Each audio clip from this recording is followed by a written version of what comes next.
Can you hear me well?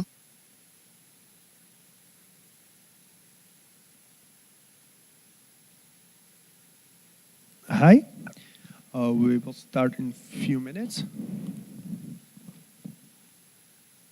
Very good. Good morning.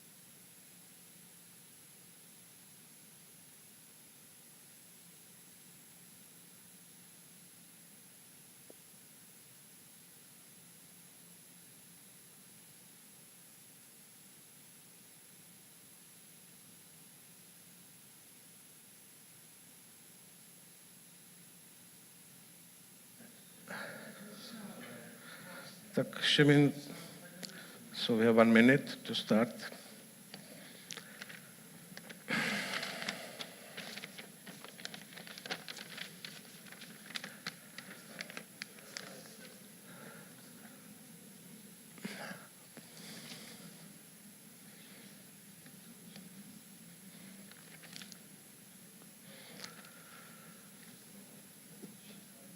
Okay, if you have our guest speakers already online, let us start. Good morning to everyone. My name is Alexander Duleba.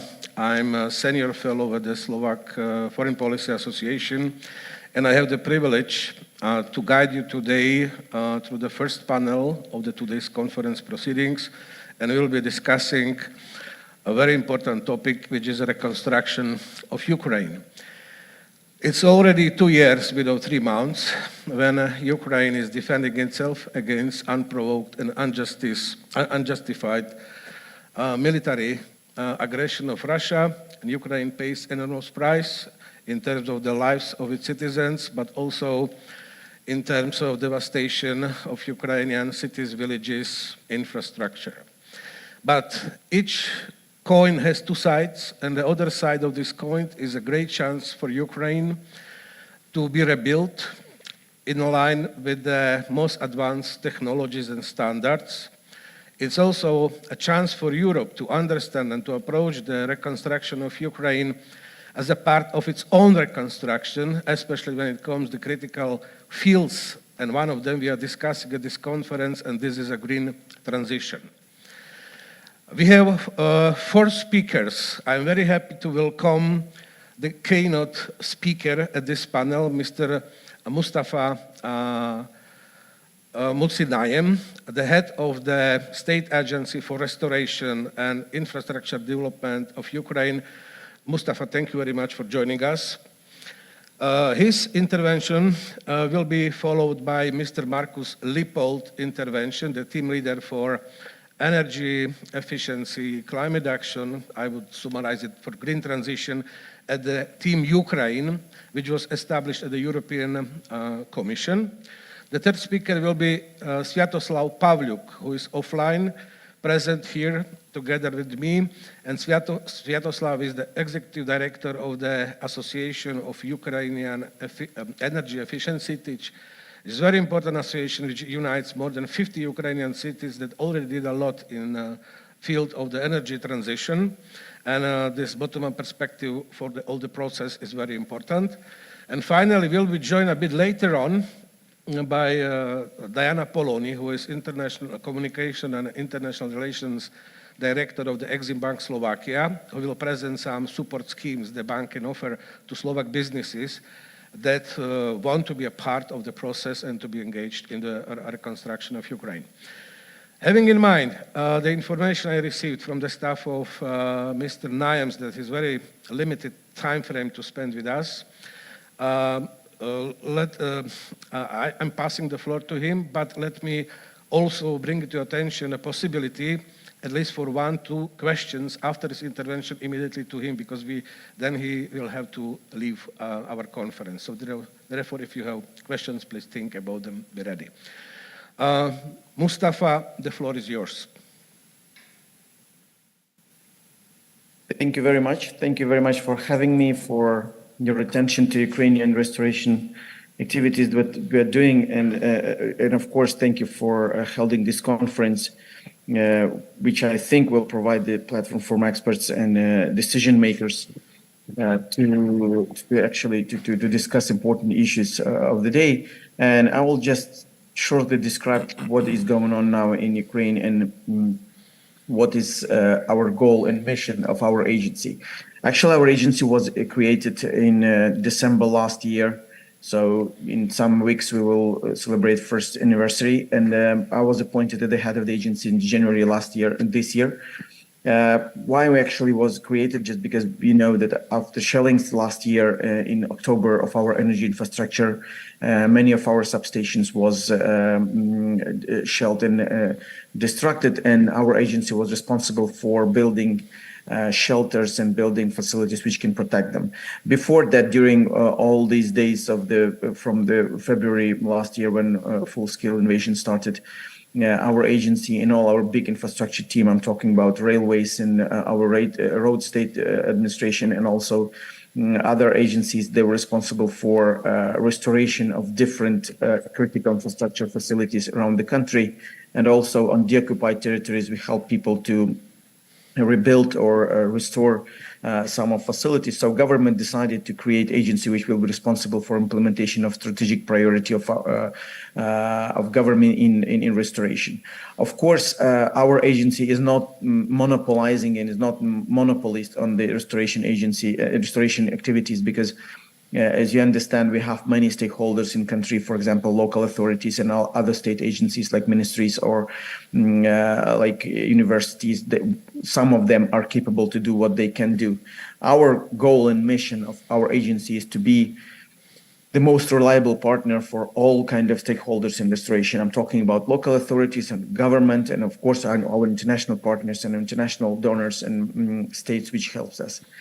For this moment, we have 3 main priority of our activity and on our projects. Main and the most important, of course, is everything which is about military and war on the front line. So we are not involved directly in military actions, but we are responsible for logistic and for critical infrastructure, which helps our people on the ground and our military forces on the front line to receive ammunition, medicines, food, and everything which they need. So we are proud that for all this 1.5 years, we have not stopped any cargo, and everything is going slowly, but it goes. Some of our problems we had with the critical infrastructure, I'm talking first of all about bridges, but for this moment we have more than 400 destroyed bridges, some of them partly, some of them fully, and half of them already are restored. We have built some artificial facilities or some temporary solutions was held there. So this is the main important part of our activity. And of course, we are also building some military facilities, which we cannot say publicly, but we are doing shelters and doing all these issues which can help us, our air forces and our air defense forces to work on the ground. The second biggest priority, of course, is export, because we know that after blockade of seaports of Ukraine, mostly cargoes went by our roads toward the European Union through border checkpoints. And some of border checkpoints, the most important one of them are responsibility of Agency for Reconstruction and we are now preparing our design documentation to expand our export capacity. And I'm also talking about roads and bridges, which goes to the borderline with the European Union. And third priority, it is national-wide projects about critical infrastructure. First of all, I'm talking about energy infrastructure, and now our agency are responsible for building protection facility around main substations which are responsible for distribution of energy around the country. We are talking about 22 biggest substations, and we actually developing 3 levels of protection from shrapnels, from drones, and from missiles. I think that will be unique solutions which we can show lately, I think. And we are actually now involving scientists around the world to help us to hold first experiments on missile protection, but first level of protection from shrapnel already have done. So we are prepared much better than last year, and I hope we will pass through this winter without any damages. Also we are doing now one of the biggest project of our agency's water pipeline, which we started to build after explosion of Kakhovka hydro plant and dam. So 1.5 million people was about to stay without water, and now we are finishing this project. We started it 4 months ago. It's quite a big project, 144 kilometers of water pipeline and water substations, which we are now building on the ground. So I think we will finish this project, and it will be the biggest our project for our agency this year. And of course, all other inquiries which we are accepting now from our local authorities, because, as I said, we should be a reliable partner for different stakeholders, and local authorities one of the biggest stakeholder of that. Some of our local authorities are capable to do these issues themselves, and we're just supporting them, and we're happy for them. But some of our local authorities, for example, those regions which are mostly occupied, we understand that they are not capable for this moment to do all these procurement issues and building and technical supervision of these projects. So we are now doing that, and 40% of all these inquiries and applications is from about housing. And the housing is one of the biggest problem we have now. For this moment, we understand that there are thousands of buildings. First of all, I'm talking about multi-apartment buildings which needed capital repairment, and sometimes it's reconstruction and all building something from scratch. So this is our main priorities for this year. We actually passed all these 8 months and learned how to do many things, because for us it was new activity, and civil construction is the biggest problem we have in country now, because government never was customer of this scale of construction. But from the other side, for us, it's very important to do all this issue and the way that our international partners will trust us. So transparency and accountability is one of the cornerstone of all our activity, and we are doing many things to be aligned with all standards, international standards on procurement. And I'm proud that for these 8 months, we doesn't have any kind of problem with law enforcement agencies, any kind of scandals on procurement.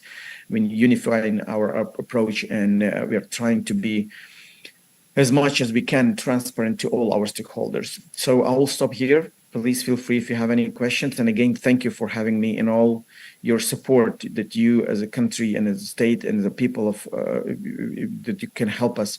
And which I remember first days of the war, and I remember that our partners did a lot, and I remember how many was done by your country, and I hope that we will proceed this kind of support and this level of support in future. Thank you again. Thank you very much, Mustafa. I also too much hope that the Slovak new government will continue in the activities and the support provided by the previous Slovak governments. And so, as I said, there is a room for 2 brief questions. Is there any?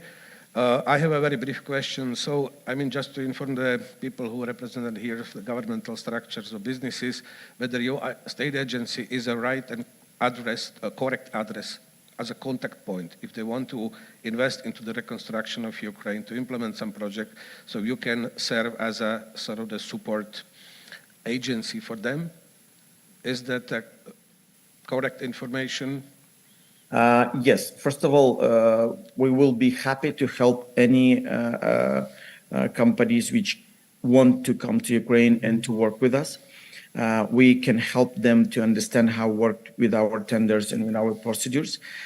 Also in our Ministry of Restoration, because we are working in joint team, we created so-called business council, which can help to provide all information to all international partners and foreign companies which want to come to Ukraine and involved in restoration. So please feel free to get in touch with us. We will be very happy to help. We actually are in contact with many other companies. Not all of them actually are active to come to Ukraine, but we see that very big interest. And I think many companies are preparing their teams to come to Ukraine. So we'll be happy if you will be part of our big team and help us on the ground. Thank you. Thank you. So, and my last question, if there's no one, yes, we have one question. Please introduce yourself and raise a question. Microphone you will receive.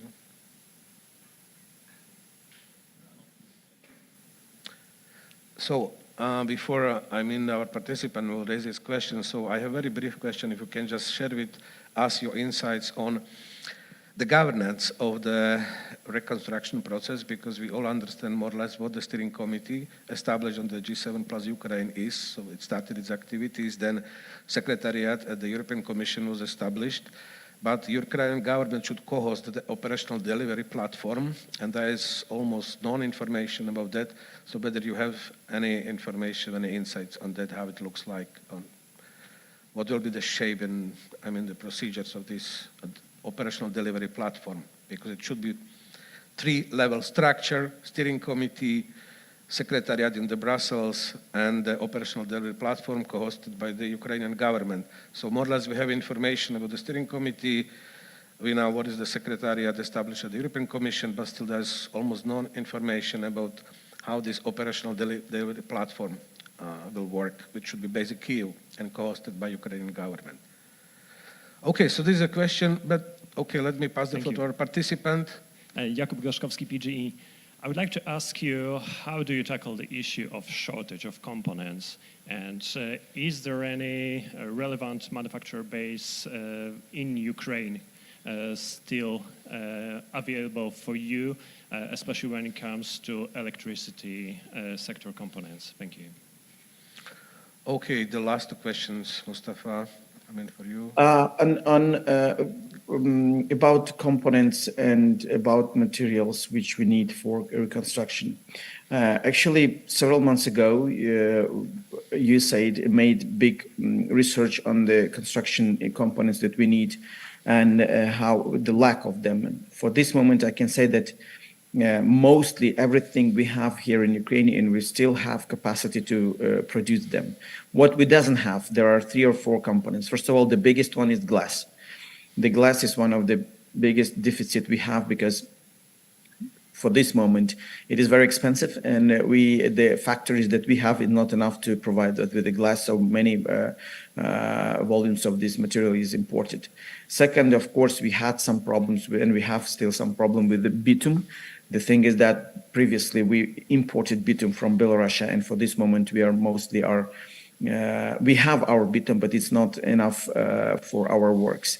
Third, it is a little bit shortage we have, and I think that is also because of regulation maybe, and we are going now to change it. It's about cement, which is main component of concrete. So we need this more and more, and our market is quite big, but it's not enough again. On electricity part, of course, the biggest lack we have is turbines and those components which we need to change if our substation are shelled.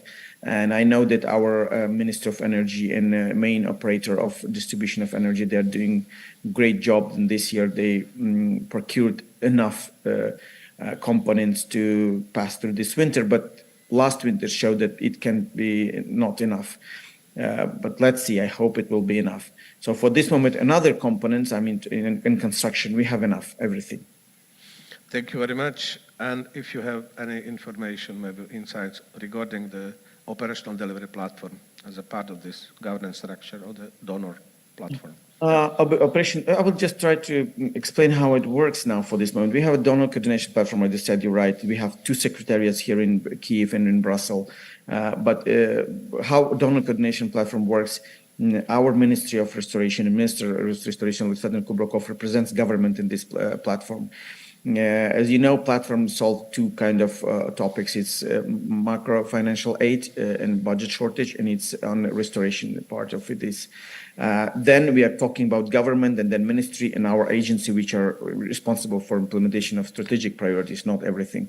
So for this moment, we're just waiting on more practical approach of donor coordination platform. And I said, my vision from last meetings of donor coordination platform, it's much more practical manner which goes, and we understand that the more we are providing information, the more easier for them to take a decision. But for this moment, I can't say that they are practically involved in that. What they know now, all our needs, they're provided with all our information, with all pipeline of the projects, and we expect that next year will be finally we will have total full in architecture of restoration, which will be aligned with donor coordination platform, government of Ukraine, ministry and agency and local authorities. So for this moment, we are building this infrastructure in country, inside.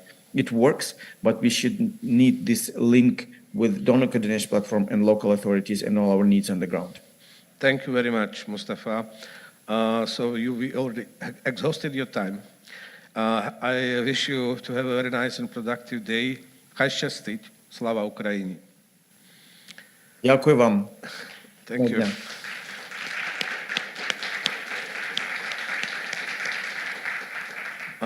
Now I'm inviting Mr. Markus Lippold to share with us his perspective from the European Commission.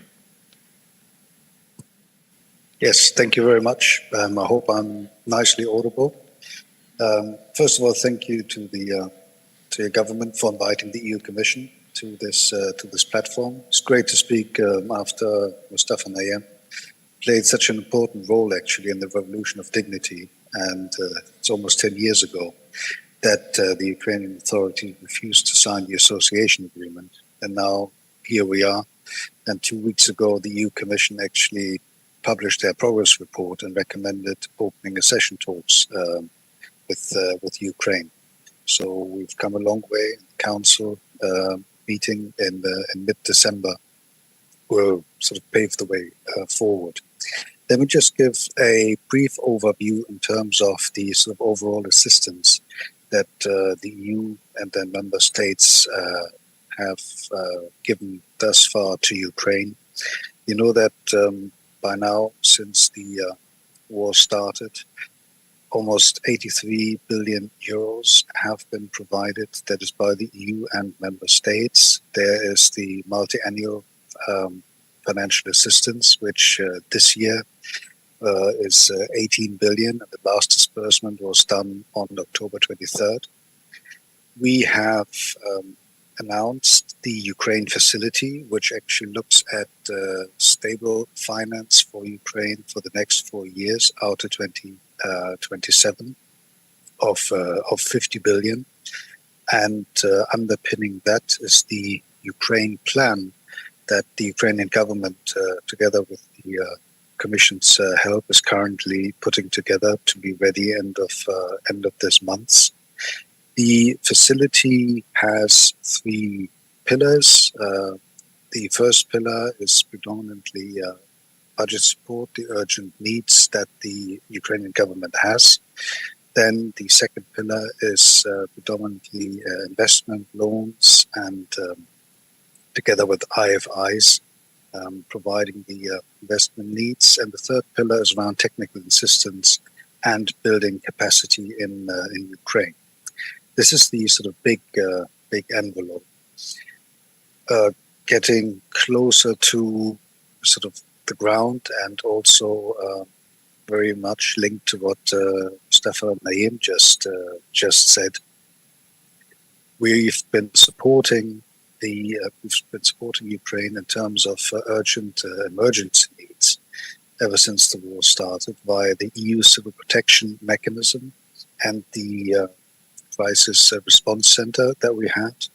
This is a logistics setup that the EU has established, which basically routes any donations from private industry, from member states and from the EU, plus items that are in urgent need that we've also been acquiring via the Vienna Energy Emergency Fund. And it's been vital energy equipment and fuels that have been provided. It's auto transformers, it's switchgear, it's cabling, basically anything that keeps the electricity system running and stable, despite the frequent shelling of Russia. And so far, over 5,000 power generators, 2,500 transformers have been delivered, and we are in the full gear of continuing that now that we are about to enter into the second winter period. Mustafa has already said that the Ukrainian government and his agency and the Ministry of Energy did their utmost to protect the electric gear, not so much the actual power generation facilities, but a lot of the switching gear and the transmission systems part. And so we'll have via an IT platform that matches demand and supply, very much focused on further significant help over this winter to keep the resilience of the system. What we've also been working on, and Mustafa also alluded to that, is what we call solidarity lanes. With the blockage of the Black Sea ports, the land and river connections to Western Europe have become key to get any goods and goods in and out of Ukraine. So that has been a major undertaking as well. We are developing the Danube route. We're constantly, together with this agency, upgrading the capacity at the borders and trying to have the flow of goods as smooth as possible. Coming to the reconstruction then, and the green reconstruction, the actual topic of this session. What has happened during the war, even as we've continued with the market integration of the energy markets as much as possible. The electricity grid of Ukraine is now linked up to the Western European grid. The gas facilities, storage that Ukraine has and that has been offered up to European EU partners is now also starting to be utilized. It's about 2.6 BCM that our companies are now storing in those facilities. So the markets are getting more integrated. What we're looking at rebuilding in general is a resilient, sustainable energy system, which typically means that it needs to be distributed. So the opposite of how the Ukrainian energy system has been constructed many years back, which is with big central producing parts, and then the energy is distributed, which especially as long as the conflict is there, the war is there, makes it also much more prone to easier attacks, because you just need to hit few targets and you've got major problems in the system. So a distributed energy network is much more what Ukraine needs, and that coincides with a lot of the renewable energy sources that we are trying to promote for the also build better efforts of the country, just like we're doing in the EU. So this means more solar projects, wind, hydro as well, although there currently, because of the war, there is limited things that can be done. But the smaller projects, solar on hospital roofs with kindergartens, schools, and also wind parks or wind turbines, maybe at least in the safer areas of the country, that can go on sort of restart also as the conflict is still raging. That is very much what we are looking at, that we're working with Mustafa's agency, but not only. Also, you have a lot of local organizations on the ground that help realize those projects. So it's not all central government, but also a lot of local initiatives on the Ukrainian side. Now, key for all of this to happen, and especially to get the foreign direct investment, which is really needed, Mustafa mentioned that as well, is to have the right market framework. There, the EU are key, and the association agreement, which is still in force, obviously, is helping a lot. And Ukraine has already done a self-screening project where they looked at how far their legislation is now aligned with the EU acquis or not yet, to also assess how much work there's still ahead. And in terms of energy, what has helped is that Ukraine has been a contracting party of the energy community since 2011. So we've been looking and focusing on energy and the right regulatory framework for a long time, which is also why, if you look at the country report on Ukraine that the Commission has published, there's been good progress in that sector. What is key now in terms of the path forward and really guiding the reconstruction process is, first of all, the National Energy and Climate Plan that Ukraine is working on together with the help of the energy community.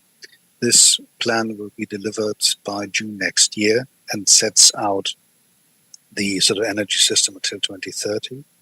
And then there is the energy strategy towards 2050 that the government had finished in summer, and that we're slowly now also analyzing. And this obviously gets us then to net zero. We'll be focusing on technical assistance a lot. One of the big prizes of energy resilience is energy efficiency, which is especially important in the housing sector that Mustafa also mentioned. There we've been engaged via the Energy Efficiency Fund that basically supports local housing associations, meaning private housing and real estate, to renovate those parts of the housing sector and save significant amounts of energy. So that's the other big prize. And maybe I'll stop there. Thanks very much. Thank you very much.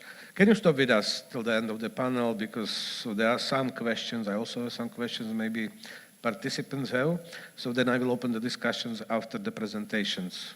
That's fine. Okay, thank you.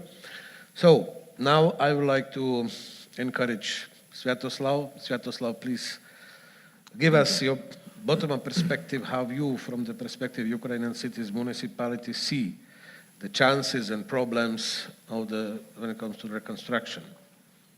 Thank you, Alexander. Thank you, all the participants, especially all the early birds who start with us at 9. I wanted to start my short speech and my short introduction with a small thanks to Slovakia for providing Ukraine the aircraft, for providing Ukraine the military assistance, for providing Susanna's, the howitzers which are making absolutely perfect work on the front.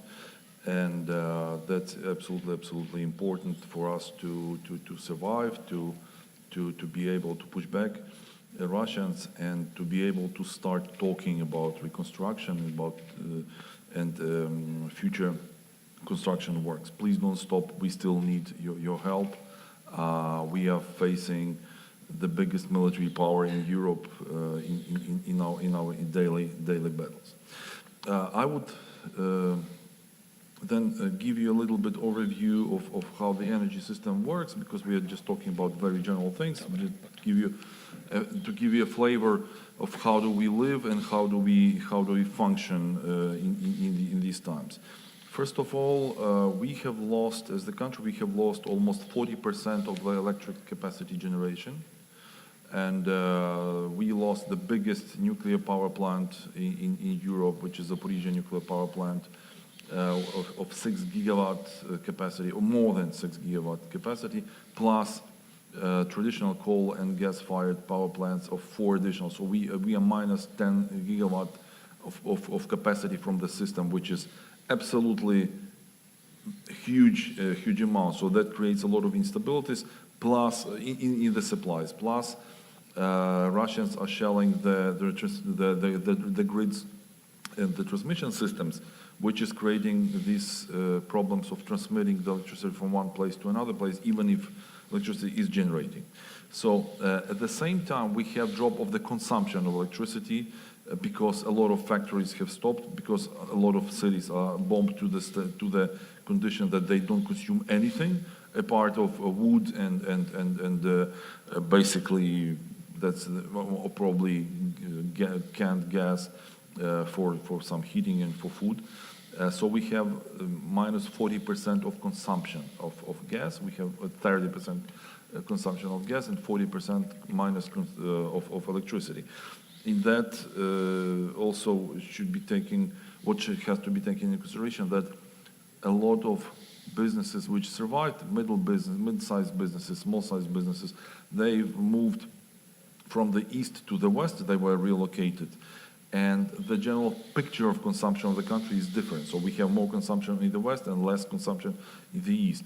So a lot of municipalities in the west, for example, they are facing the challenge that the businesses which are relocating to the location, to the city, they don't have electricity to power the plant. I mean, they don't have any possibility to join the grid, because the grid cannot provide them the amount of electricity they need. So here we're coming to the situation, another of context in which it's happening. We have, in the end, we have shortages of electricity because we have lost the capacity, the production capacity.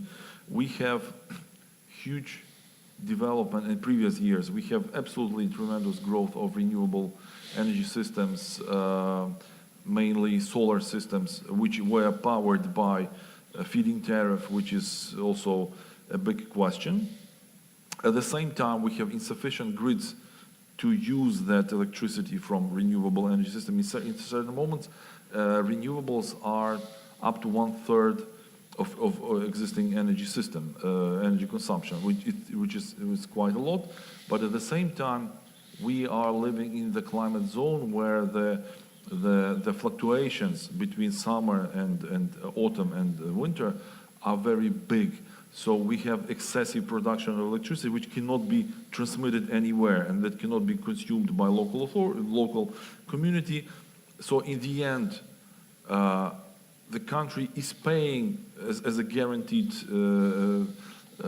by the law. The country is paying to the producers of renewable energy sources, but they are basically stopped, and they don't deliver to the system because the system in that particular vicinity cannot consume that electricity.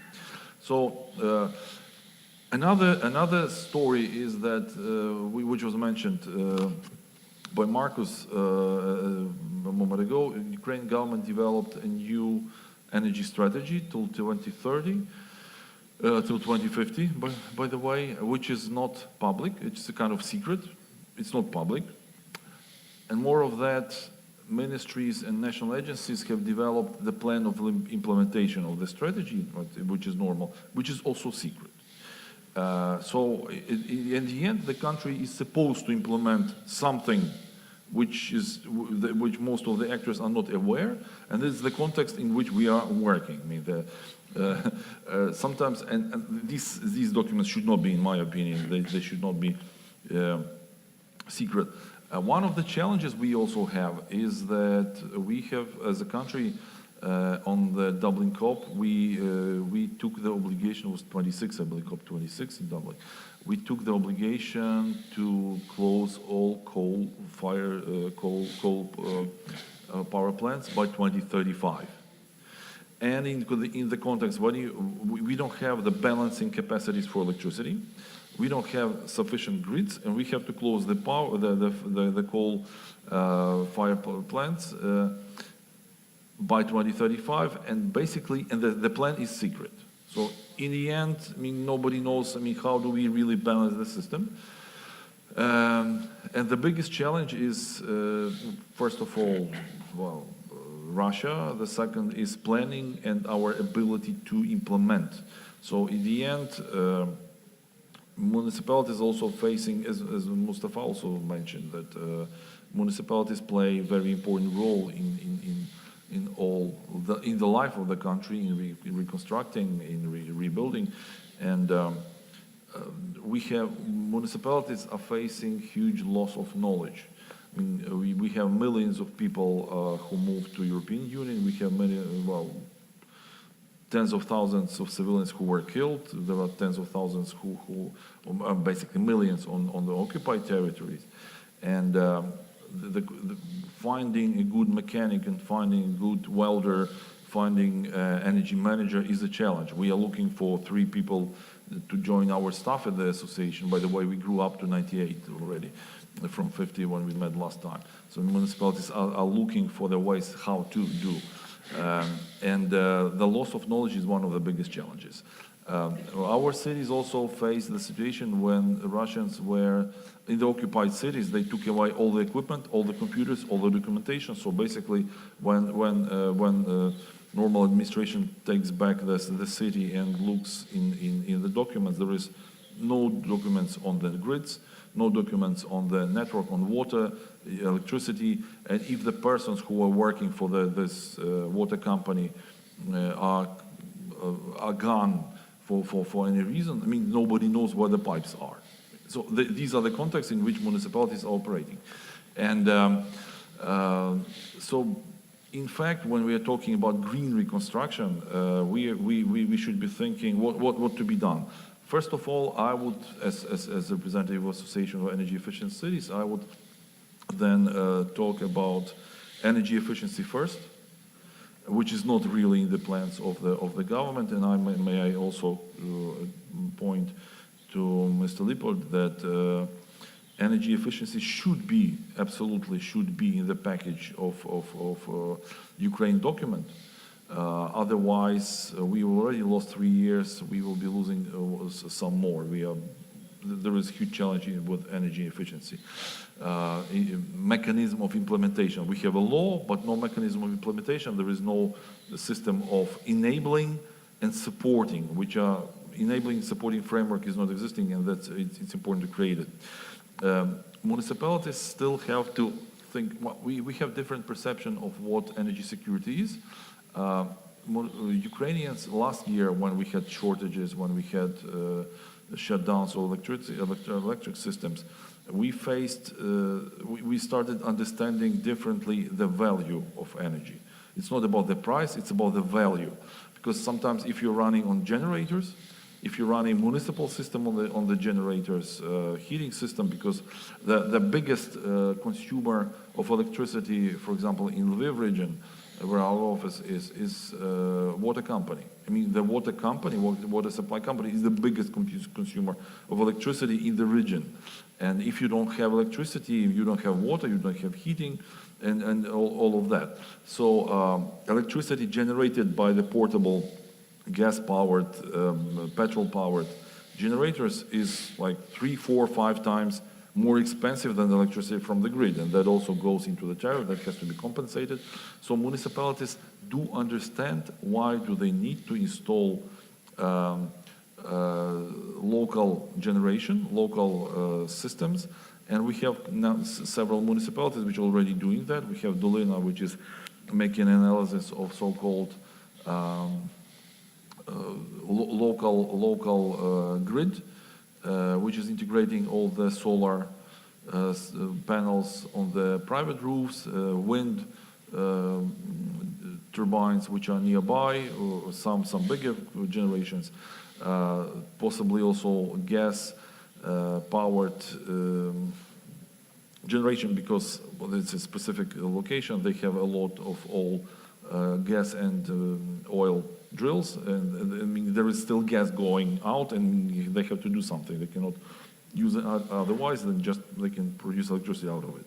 And we also have the experimental project now. We started with Slavutic, where we intend to integrate, to transfer all the heating system of the municipality to local renewable energy sources. So there and other municipalities are also interested in that. The question is not that they are asking, should we do it or not? The question is how. And yesterday when I was hearing to the presentations of different speakers from the Commission, from the banks, there were figures like 800 billion, 4 billion. I was like, okay. I mean, these are the sums which are not at this point unimaginable for us, and the energy networks, energy system is extremely expensive. So municipalities are trying to invent something which is not that much expensive, and to replace some of the consumption by local renewable systems. I would also bring attention to the fact that putting solar systems on the hospital, we also did such a project in Trostyanets, the city which was occupied and deoccupied later in May last year. You can install the solar system, and it will help somewhere between April and September. And starting from October to March, it helps very little, because there is plenty of days when you have snow, when you have low temperature and low wind. I mean, solar system doesn't work, your wind system doesn't work, so the only generation you can use, basically it is fossil, some gas fuel or nuclear. I mean, there is no that much opportunities. Yes, you can use some wood, yes, you can use some agricultural remaining products and burn them, but at this point it's not really realistic. You can replace sufficient part of coal, for example, but still the gas would be in the system, and I don't see how to replace it.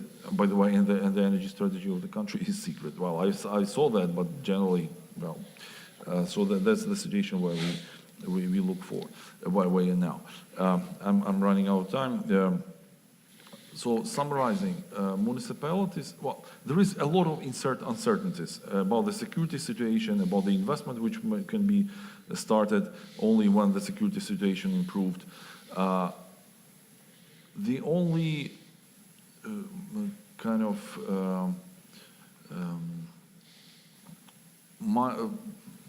mayak, my God, lighthouse, which actually brings less uncertainties, is a European Green Deal. A European Green Deal is a clear signal where we should go to, where and the way and how we should be organizing this. So new municipal energy planning should be in place. We have over 315 municipalities now participating in European Covenant of Mayors, which is giving the perspective of climate adaptation and climate planning. We have, and by the way, we are happy to be the institution which is implementing Covenant in Ukraine since 2009, being a support structure. 315 municipalities, quite a lot. We thank Commission for supporting that initiative, and that's very important.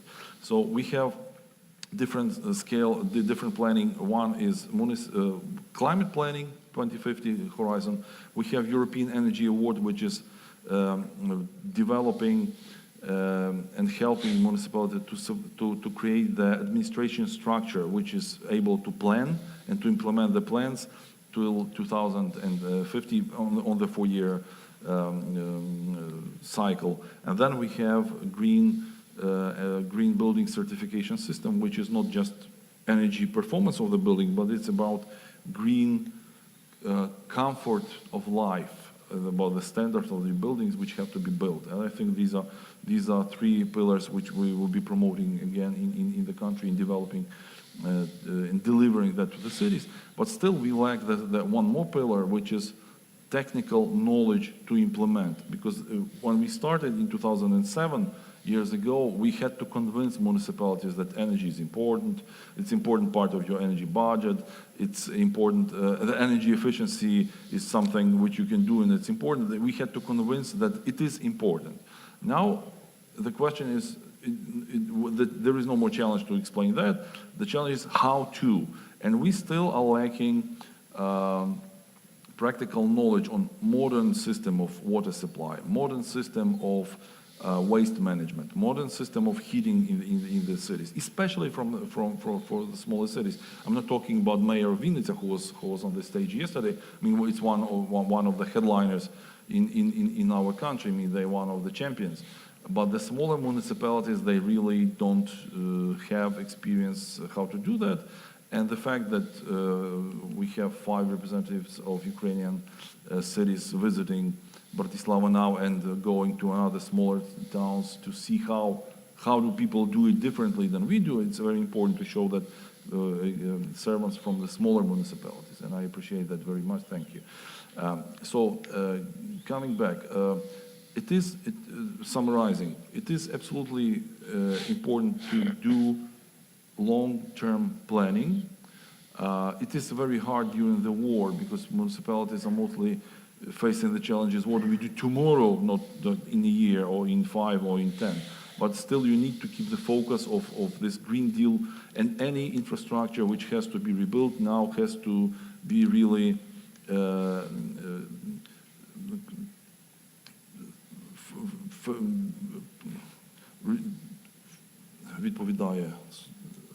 corresponds to European Green Deal standards. I'm sorry, sometimes I'm like you need to talk more in English. It should correspond to European Green Deal. So if we are rebuilding the hospital, it has to be zero energy consumption buildings. If we are building a new power plant, it has to be based maximum possible extent on the local renewable systems. By the way, municipalities should understand what is the renewable potential on their territory, but they don't understand it. We need, if there is a chance to involve more of the businesses and more of the donors into the sector of energy, I would say balancing capacities are the key. Either these are small hydro or batteries. This is the weakest bottleneck of our energy system at the moment. As I mentioned, we have a lot of renewables and we cannot deliver the electricity and we cannot store it. Storage and balancing capacities are the key at this moment to the energy system. All the solar systems which are put on the hospitals, they are great, but they work only during the day, and they create more instabilities for the system because they create more fluctuations. So in the end, we have to keep the power plant based on coal or gas to balance it in the evening, because the energy system at this moment, they don't have storage, so they create more instabilities, and this is a big problem for the system at the moment. I shut up here. And thank you. Thank you very much, Sviatoslav, for mapping. Really, to providing the map of the main challenges the municipalities in Ukraine are confronted with.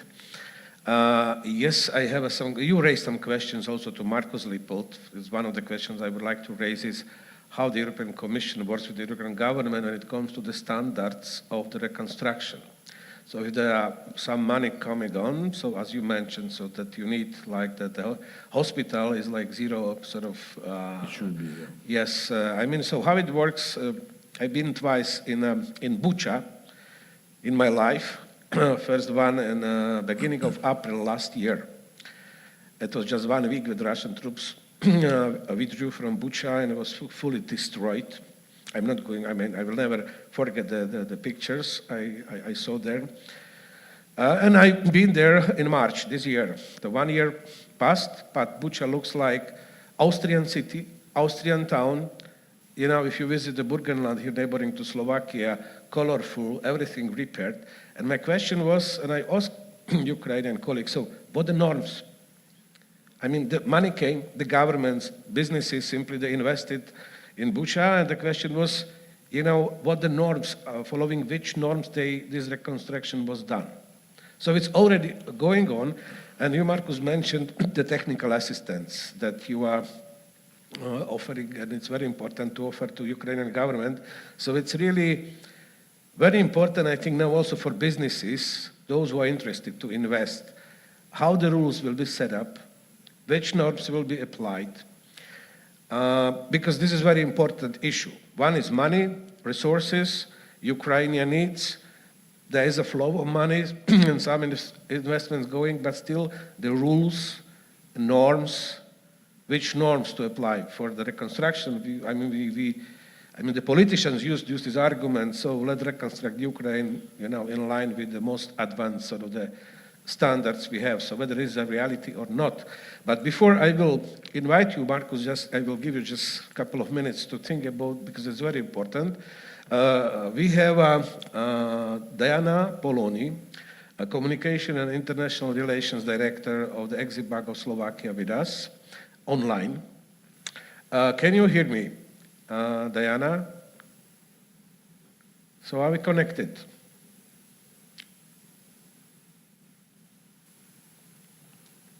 Hello?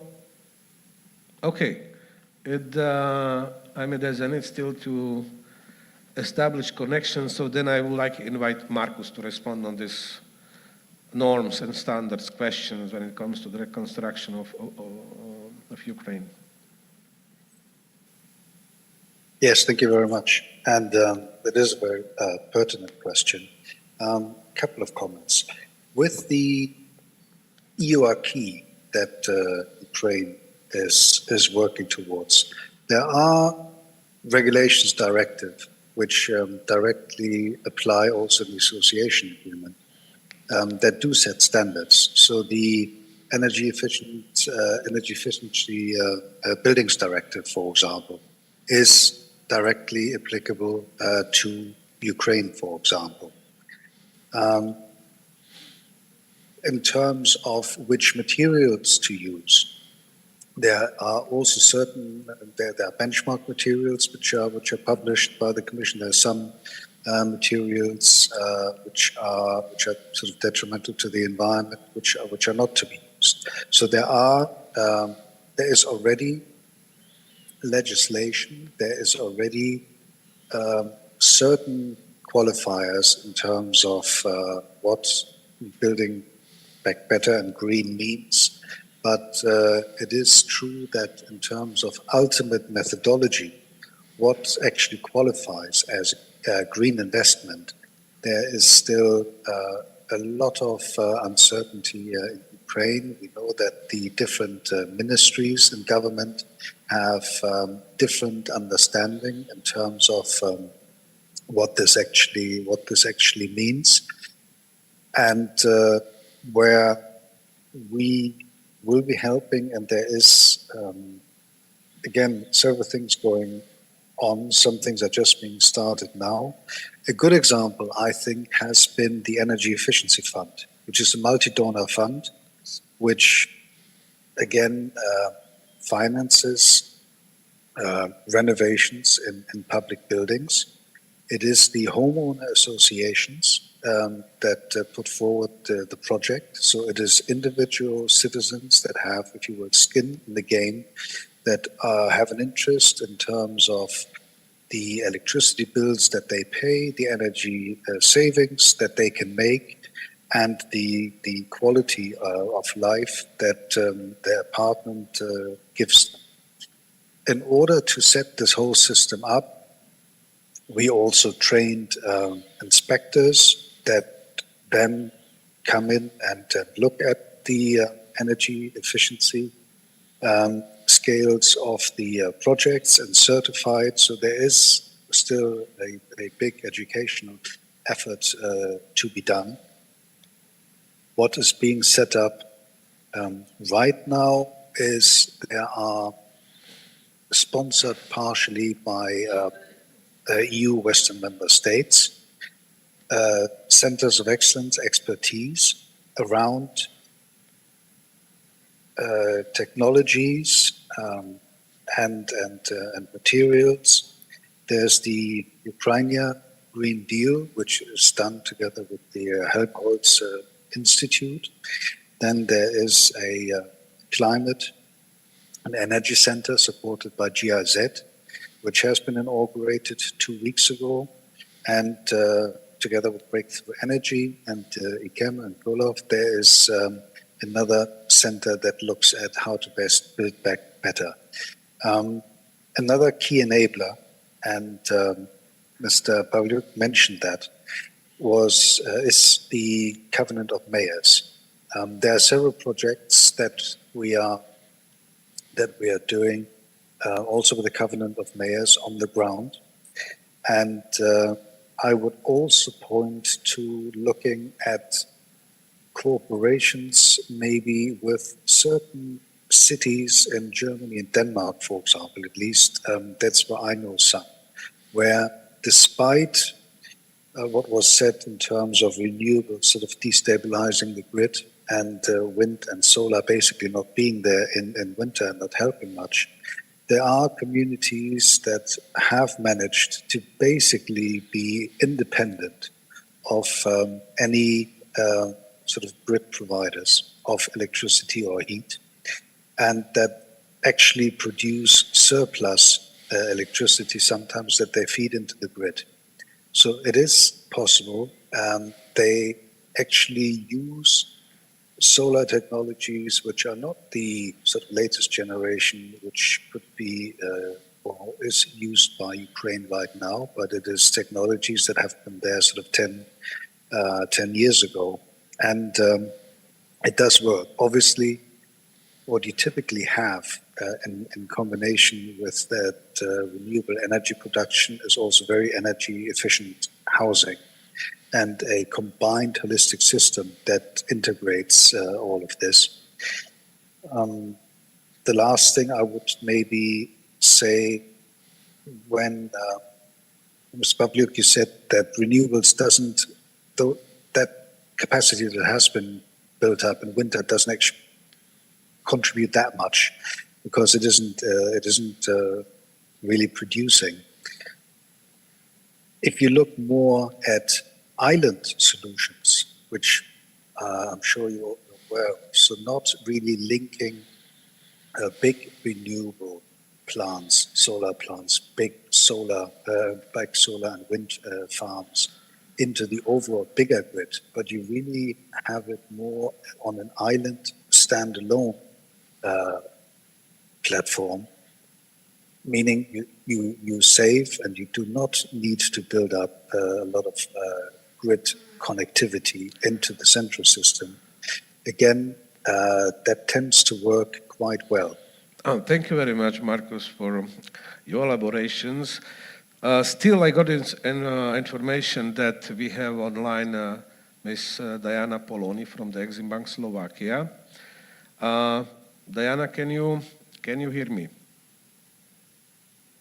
Excellent. I can hear you. So thank you very much for joining us. We have 14 minutes, to the end of the panel, and there are some questions already coming via Slido. Therefore, I would like to ask you if you can just very briefly present maybe the main programs or schemes the Exim Bank offers to companies if they're interested to be part of the reconstruction efforts in Ukraine. Please. Thank you very much. And I'm sorry that I'm not physically presented in the room. Hopefully it would be, I can provide you maybe shortly, maybe some basic information what Exim Bank exactly do in case of the Ukraine. So to make it shorten, we've been after beginning of the Russian aggression, of course, we have temporarily closed our support to any business activity in the Ukraine, as many countries have done as well. But very shortly, we've noticed that lots of countries started to prepare their supporting program to Ukraine to support their private sector. So we've been since the beginning, we've been mapping the interests of Slovak exporters. We've done some activities also with IFC or EBRD to maybe to present the opportunities for Slovak exporters. Maybe at the beginning, I should very briefly tell more about Exim Banka products. Basically, we are the most potential tool for private sector to get involved within the rebuild of the Ukraine. We provide basically products, financial products, so we can cover, let's say, costs for exporters before export.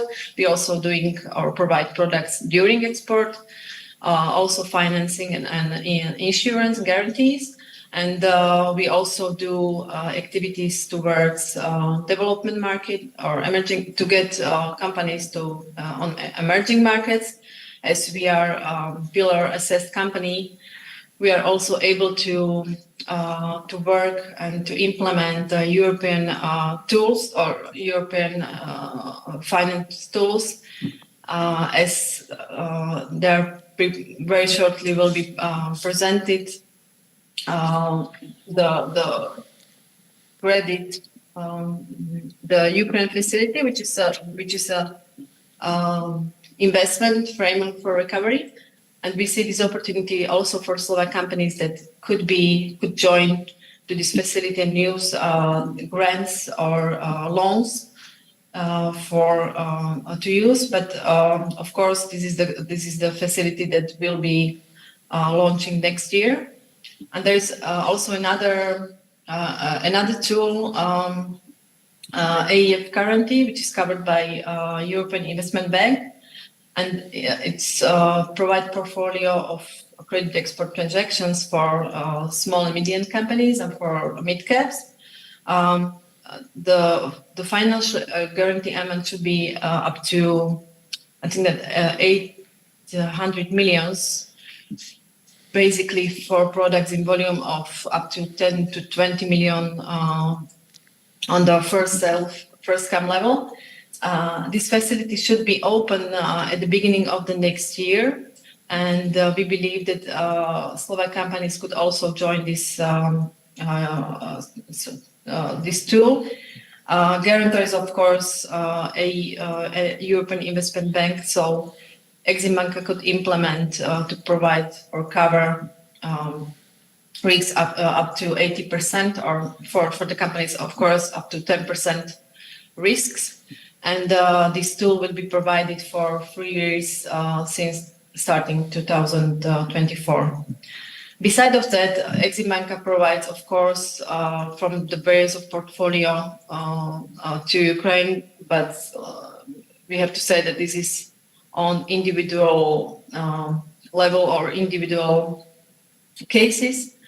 What we see as a maybe very potential for Slovak companies are the concessional loans, which are the products providing our exporters of Slovak companies some kind of advantages in case that through or via Exim Bank, they can provide a loan or guarantee to public sector provider like municipality or whichever company there on the other side in Ukraine.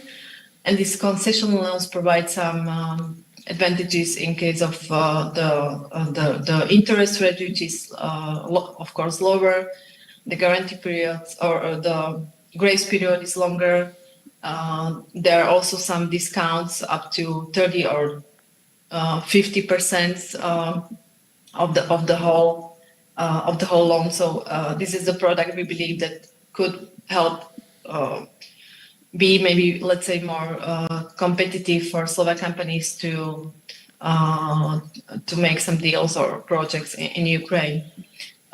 We've been last week in Poland, in Warsaw. There were the forum Rebuild Ukraine, and we met a lot of Slovak companies that seems to be very interested in doing business in Ukraine.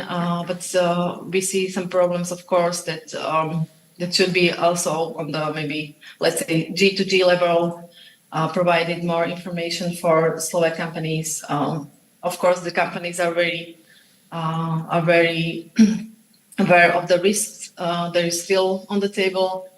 They also need maybe to get into the, or maybe get know better about the partners on the other side. What I can maybe guarantee that we have our colleagues from Slovak diplomacy, they do a lot of work in Ukraine. They are really helpful in case of any meetings or any discussions. Thank you. Sorry for interrupting you, but it's really the remaining last 7 minutes, and we got some questions. Okay. Thank you very much for your presentation, because you partly answered the first one. Please, can you show me the Slido questions? The first question was about how could companies participate in green recovery, and how could governments help in this process? So actually, I think you can contact Diana Poloni if you get more detailed information. I see the hand raised here, please. You have a question or comment? We'll wait for microphone.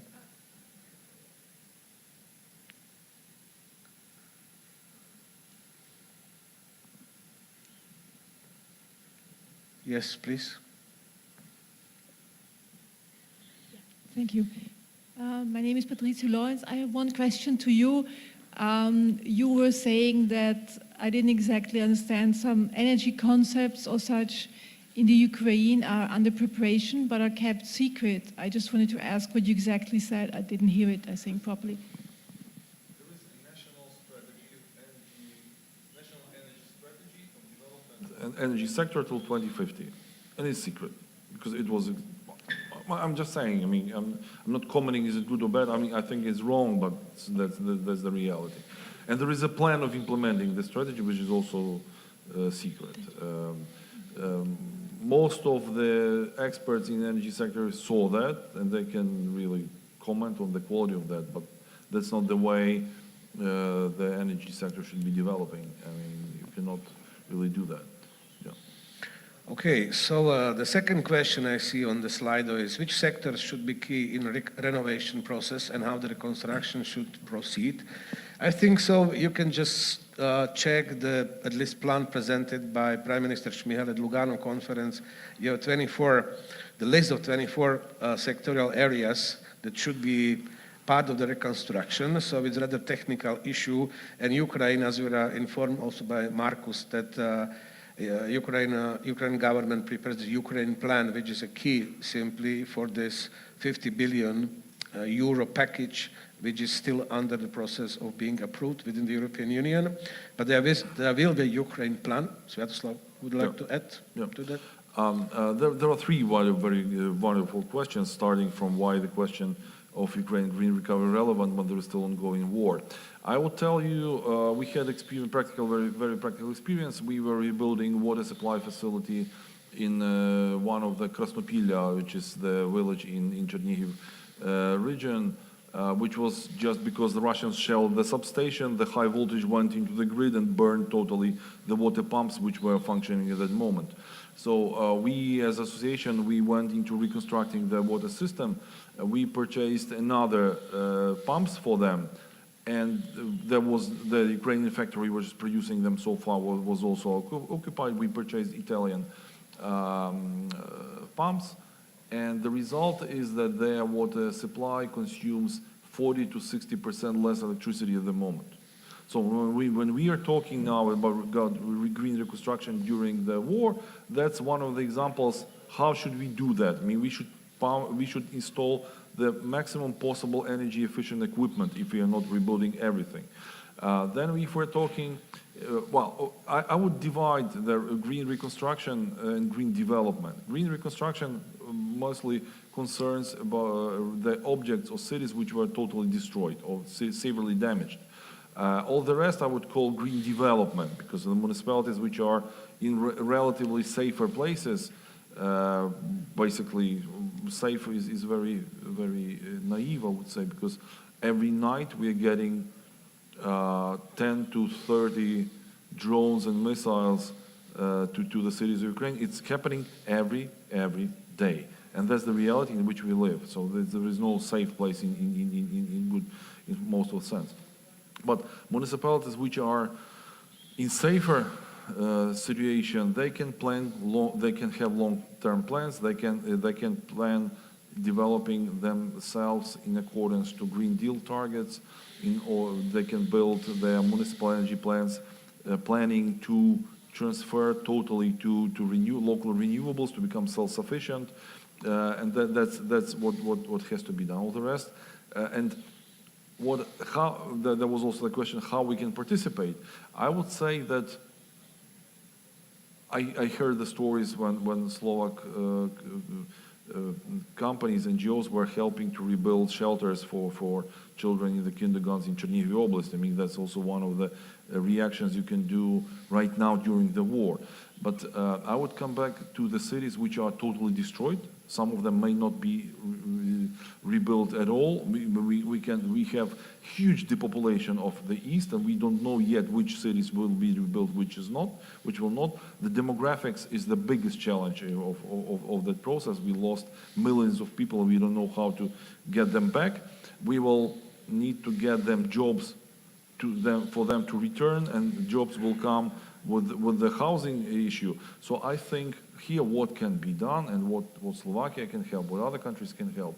First of all, the biggest difference between typical Ukrainian small town and Slovak, Czech, Polish town is that you have a small city and we have a big village, and that's totally different planning. So if your architects, if your planning people can go and help that municipality to be better planned, because the city planning solutions, they are remaining for 150, 300 years, the way you plan the city. Some of the cities have to be rebuilt from the scratch, and that's what will be happening. I think if there was a wonderful experience of post-Chernobyl recovery in Ukraine, when Chernobyl had to be relocated to another city which was built from the scratch, which is called Slavutich. And every republic of former Soviet Union was building a district in the city. And we have the district Lithuanian, Armenian, and so on. And you can see the differences between the planning approach in these. But I think right now, countries of European Union can take a kind of, not administration, but overall management of reconstructing using their architects, which are huge deficit here, and which you can help to rebuild the cities and replan cities. I think that's the way. And if business can go there and get the guarantees of the risks and invest in these cities, then people will be coming because they have jobs, then we have housing, and that's the way to do it. Yeah, thank you very much. So actually we got information, time's up for this panel, but Markus, would you like to add something or to comment on what you heard? Yes, just maybe as a closing comment. What Sviatoslav currently said is absolutely key. That is the absorption capacity that Ukraine actually has for the reconstruction process. There's a lot of focus on the damage. In Lugano, was basically the invoice for the damages that was being presented. The World Bank focuses a lot on the rapid damage and needs assessment, but it doesn't say anything about the absorption capacity that Ukraine really has. And this is not the financial part. This is about the technical knowledge, the human capacity, physically where the people are. And the more exact the assessment or self-assessment of Ukraine is, the more foreign help can also make a difference. And the key is that this is not really done or cannot be done just by central government. It's absolutely key to work directly with the regions, the cities, and the villages. Thank you very much, Markus. And I think this might be really maybe one of the main messages from this panel.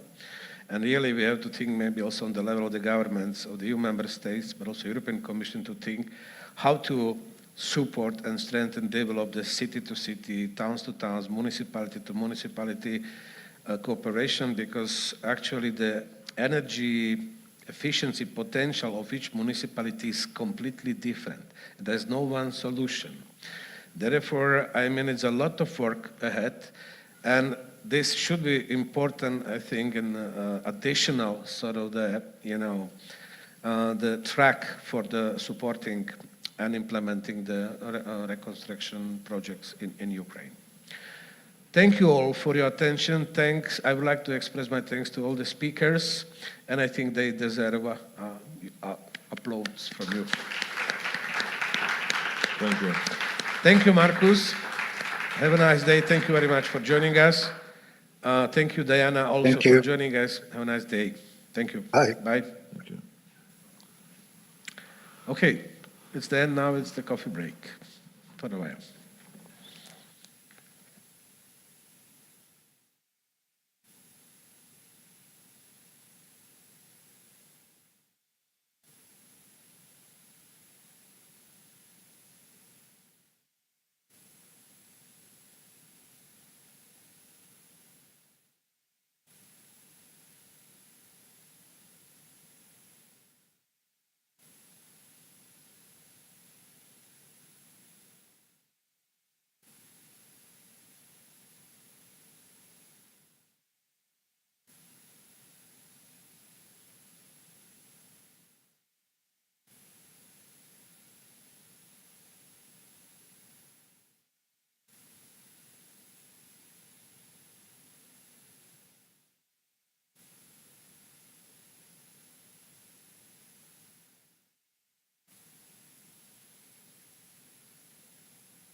Say it again.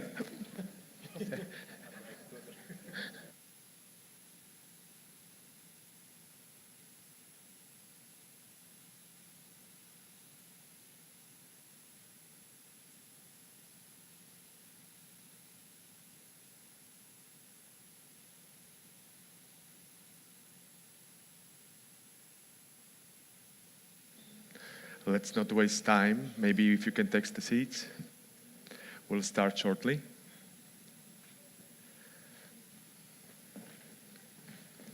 Gentlemen, you will have enough opportunity to discuss this on the stage very shortly.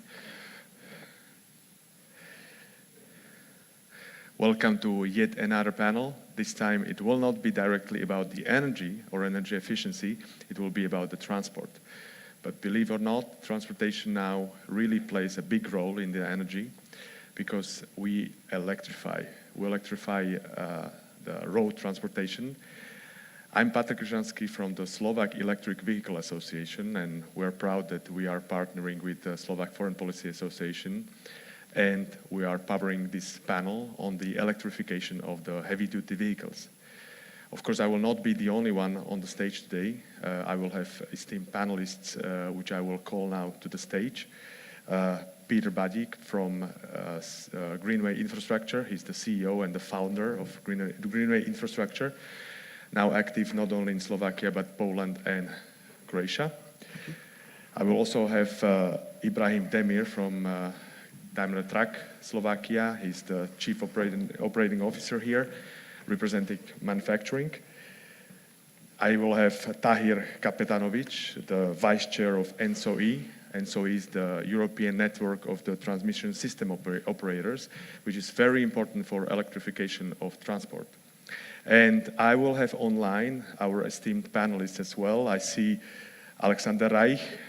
Hopefully you see him. Yeah, you will see him shortly on that screen. Welcome, Alex. He's representing the CEECa in Poland, what we call PSPA. I will never pronounce this in Polish the good way, but they are the key stakeholder in Poland for the electrification of everything on the roads, including heavy-duty vehicles.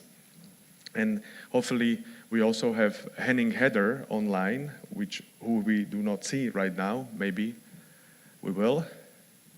He's a policy manager in Brussels. Amazon is very active in Brussels, so he's representing the user side.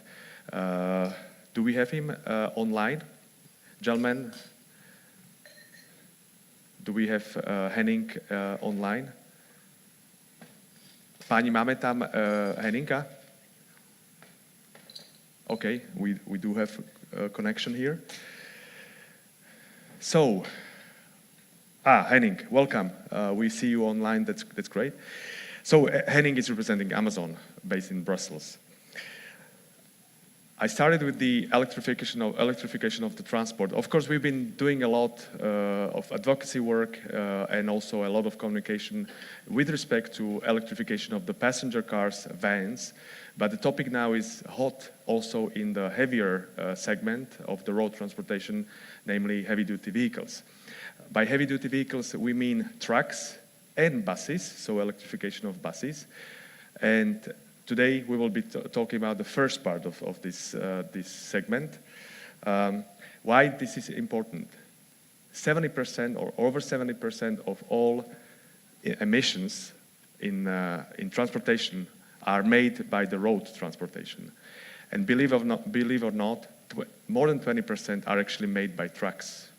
So without electrification or without having zero-emission trucks on the road, shortly or in a really close future, we will hardly achieve the decarbonization of the transport. If you just start my presentation, pani, poprosím prezentáciu.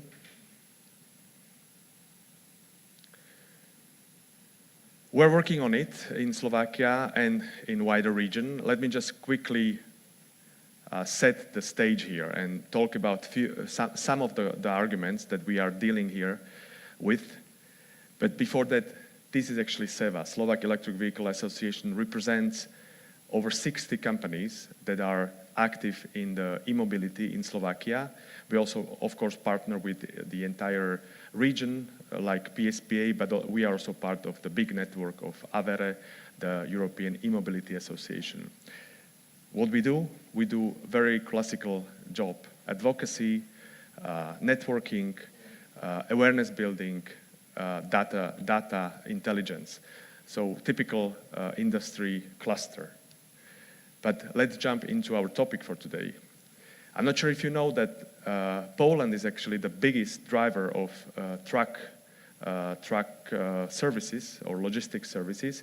They have actually more than 1.2 million trucks or vehicles above 3.5 tons registered under Polish car plates, which means that this is actually the most important stakeholder in the region.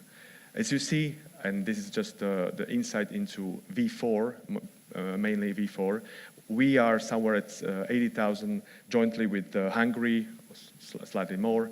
Czech Republic has over 180,000 vehicles registered.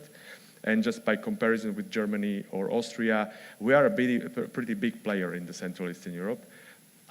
With other view or glimpse on the tonnage, as Americans would say, we are actually a big provider of services in terms of the tons, kilometers.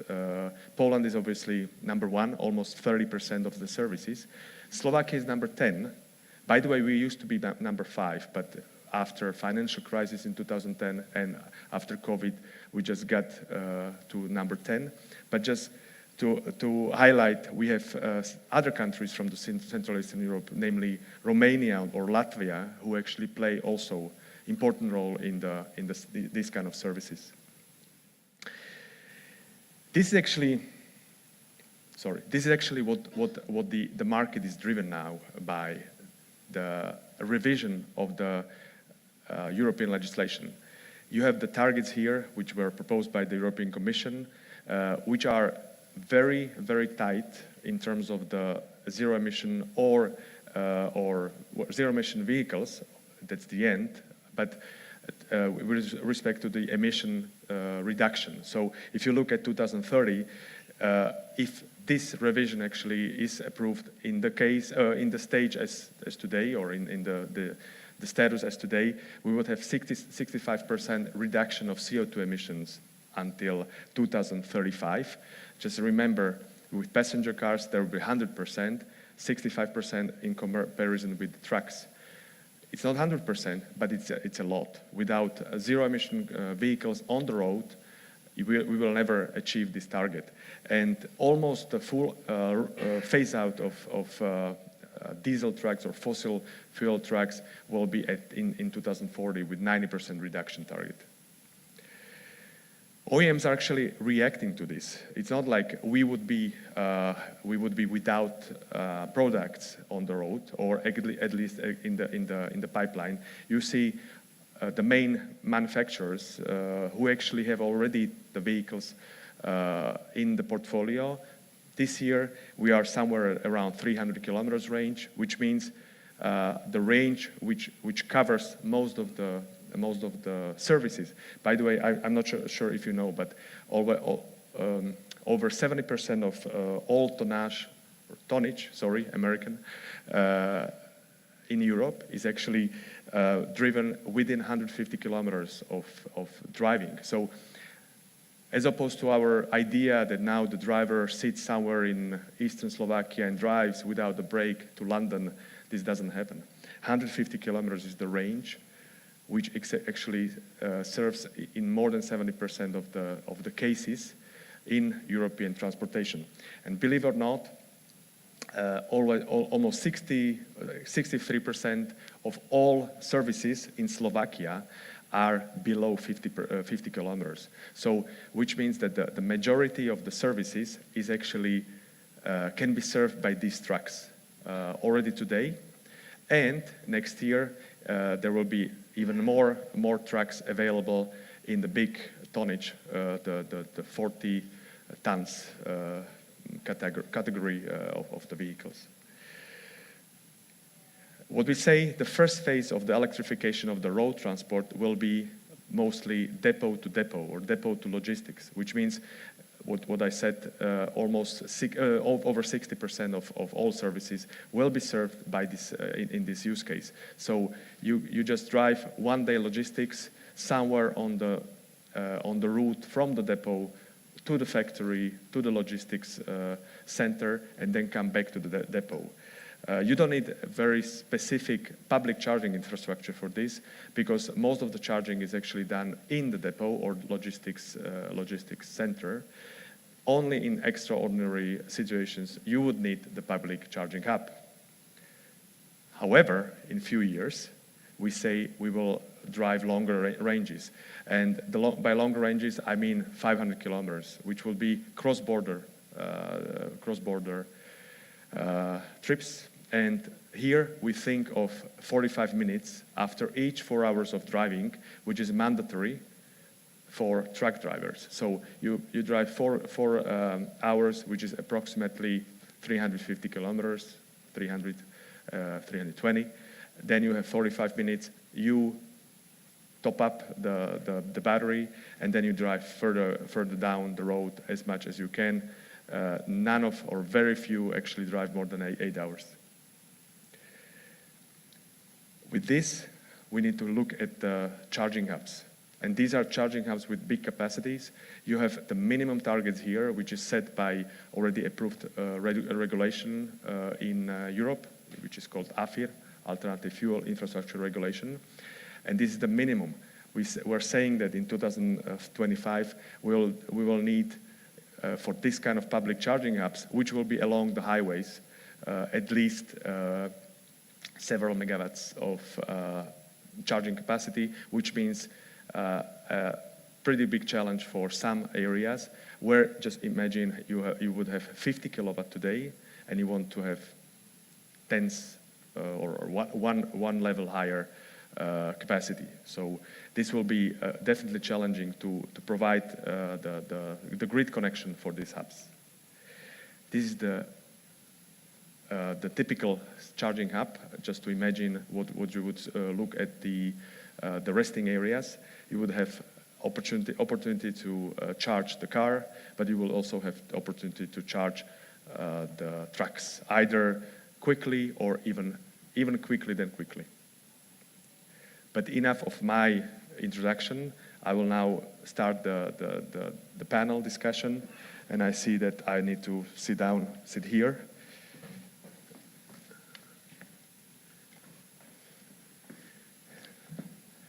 Because I have great panelists here, and we have a mixture of all these aspects which I mentioned today. We have OEM, we have charging, We have transmission system operator or representation of the transmission system operator. We have the user online, and we have also regional perspective from Poland, the biggest player in this domain. So, gentlemen, pick your question or pick the answer, if you will. But my first question would be on the automotive industry, because we see that the portfolio is actually widening. It has started not so far, not so long ago. Actually, it was this year or last year when you actually brought new products. So how serious are OEMs with this transformation? What is your message for the market, the policymakers, how you actually take this, how seriously you consider this? Yeah, thank you, Patrick. I mean, the truck manufacturer, all of them, I speak for Daimler Truck, but I know also that our competitors are doing a great job in that direction. So if you would ask me that question 2012 when we set up CEVA, I would say we are not ready for this transformation. There were no standards, no goals in the industry. But if I look now to the last 10 years, what immense investment all the manufacturers did, and what's also now coming visible as products, that's really a huge step forward. So I will ask, answering your question, yes, we are committed to that. Not only serious, we are fully committed to that. Just to give you an example from our company. So we are committed to the Paris Agreement. So we will go even far behind that standards which was given by the European Union to us to reduce the CO2 emissions until 2030 by a significant number, 30%, 45% is still in discussion, but we will go behind that. We would like to be in 2050 fully CO2 neutral as a manufacturer, meaning not only wheel to wheel, and that's in Europe, also including our production factories. So really that's our commitment. With regards to the vehicles, we have a dual track strategy, how we call it. So we fully push the pedal on the development of the battery electric vehicles. As you said, more for the shorter distances and less load. There the battery has significant advantages, and for long haulage, long distance and huge load, we will go for the hydrogen vehicle, which will become also in 2027 into the markets. Now we are in the piloting and testing phase of it. For the electric vehicles, we have serious production in almost all segments. But I think when we are speaking especially about Central Eastern Europe, it's important to have in the segment of long haulage, so the Arctics 4x2 or 6x2 vehicles, a good product available. And because this is the, let's say, the major market or the major segment in the Eastern European market, equal to more than 75% of the total market. So if you don't have a vehicle there, you are not at the market at all. So we just recently launched the E600 with a minimum driving range of 500 kilometers. So that's and with that you can cover many of the routes of today's hauliers. And we started also with the sales of this great product. We have a full order backlog for this product, and the first one will be also visible here in 2024 here in Slovakia. Just maybe not all people listening to us are experts in the classes of HDV. So maybe just to say it in a very easy way, today you have all the trucks that are actually supplying local bilas or local supermarkets from the logistics center to local store, which is the around under 20 tons. Plus you have also over 20 tons, which you would see actually on the highway somewhere between the factory and the logistics center or depot, right? And the 40 tons is actually the big, long range, the truck with the trailer. With the trailer, typical what we see on the highways, and we try Exactly. to overhaul it quickly. That's the major segment which we are in. Yeah. Today you have all these, both of these two categories, and next year you will deliver. You will start delivery of the long haulage, right? We have today also long haulage available, the eActros 300, but it's limited with its mileage up to 250 kilometers. So that's why the real one will be then next year available. Okay, pretty committing market targets. But let me now approach Henning online, because he's actually representing the big user and what is very important for the user side, and we need to switch the person here because this is Alex. What is very important from the user side, users are actually requiring certain number of the zero emission vehicles on the roads. They actually want the providers to have some number of trucks and also the visibility until 2025. Otherwise, we will lose market share with our services. Henning, what is your position here, also in terms of the proposal from the European Commission for the revision of the CO2 targets, but also in terms of the user side, how do you see this transformation? How important is this for you as Amazon? Thanks, Patrick. Can everybody hear me okay? Absolutely. Great. Okay, so thanks for having me. Great questions, also great first presentation, which already gives tons of intel. Let me quickly spend 1 minute to explain where we come from, where we are, where we're going, and that puts into context as to what do we expect and what is next for us. So where do we come from? We of course also have a pledge that we call the climate pledge, which is our goal to be carbon neutral across our entire operation by 2040. That's 10 years ahead of the Paris Agreement. That includes all of our logistics centers, it includes our corporate offices, but also importantly, it also includes our transport network. And the transport network is by far the most difficult element of this entire equation for us to solve. What are we doing now? We already have a few zero-emission electric trucks deployed across the European Union and in the UK, 25 at this point. We're out of the stages of doing any trials. These trucks are actually replacing diesel trucks. And it's just as you say, they for now run between our what we call fulfillment centers, and you would call it very large warehouses. So they run back and forth between those, making sure that we have the stock where we need to have it. And those are all 40-ton trucks. We don't do smaller trucks. For our last mile delivery to the end customer, we have vans, of course, but between our warehouses, we run only the 40-ton trucks. We have thousands of those last mile vehicles as well. Those numbers are ramping up very quickly, and they're going very much only towards electrification. From our point of view for the transport network, how deep do we go towards electrification?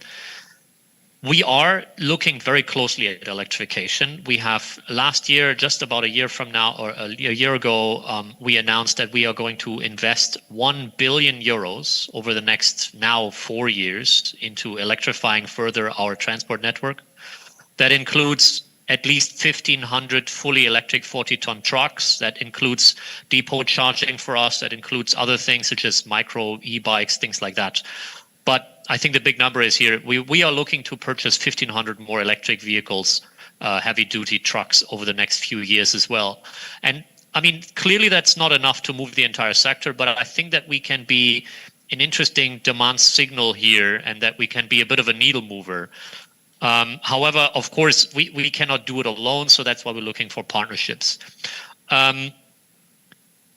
Where do we see policy in this angle, to come to the second part of your question?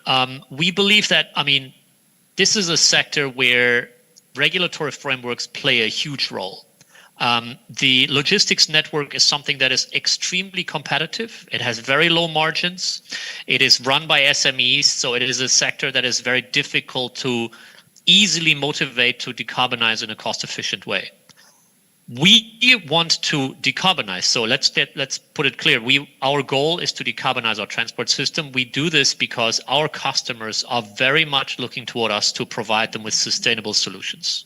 We're not doing it for fun. We're doing it A, because we know of our responsibility towards the planet, and B, because clearly we have the signal from the customers. They want to be able to buy from Amazon and have a sustainable conscience in mind in this regard. So that's where we come from. Our goal is not to electrify our fleet. Our goal is to decarbonize our fleet. And I think that electrification is a very interesting and the first mature technology that we can deploy here. That's why we're going very deep into electrification. But just as the colleague from Daimler just said, is we are also keeping a very close eye on hydrogen as well. This could be something that is more important for long distance as well. We're hoping that the solutions for that will be attractive and quickly available. And that's where we go.